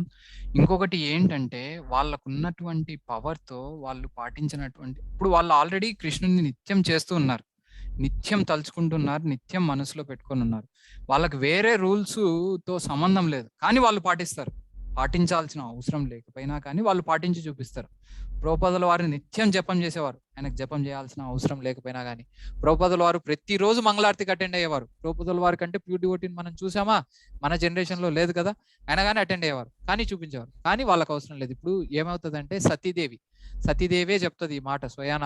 శివుని గురించి బాగా దూషిస్తాడు అనమాట వాళ్ళ నాన్న దక్ష ప్రజాపతి. సో ఎలా అంటే, నువ్వు శవాలని చూసుకుంటూ ఉంటావు, ఒంటికి మొత్తం విభూతి పూసుకొని ఉంటావు, అసలు క్లీన్ గానే ఉండవు, అది ఇది అని చెప్పేసి. సో అప్పుడు సతీదేవే చెప్తుంది 4వ స్కందంలో 19వ అధ్యాయం 21వ శ్లోకం అనుకుంటా. సరే 4వ స్కందం 4వ అధ్యాయము 19వ శ్లోకంలో చెప్తుంది అనమాట. వీరు ఆ స్టేజ్ ని దాటేశారు. ఇప్పుడు ఎలా అంటే, ఇప్పుడు ఫర్ సపోజ్ మనము కార్ డ్రైవ్ చేస్తున్నాం అనుకోండి మాతాజీ. కార్ నేర్చుకునే టైంలో బ్రేక్ ఎక్కడ, స్టీరింగ్ ఎక్కడ, ఇవన్నీ ఇప్పుడు మనం డ్రైవింగ్ నేర్చుకునే వాళ్ళకి ఎక్స్పీరియన్స్ ఉంటేనే ఉంటుంది, చూస్తుంటాం కిందికి పైకి. అదే నేర్చుకున్న తర్వాత కార్ డ్రైవింగ్ చేస్తున్నా కానీ పక్కకి వెనక్కి ముందుకేం చూడం, ఆటోమేటిక్ గా అది జరిగిపోతూ ఉంటది. అలా అని చెప్పి కార్ నేర్చుకున్నవాడు పూర్తిగా ఎక్స్పర్ట్ అయిన వాడు బ్రేక్ అయినట్ట వేస్తున్నట్టు, రూల్స్ ఫాలో అవునట్ట అవుతున్నట్టు, కానీ తను స్పెషల్ గా అది తీసుకోవాల్సిన అవసరం లేదు. అర్థమైంది ప్రభుజీ.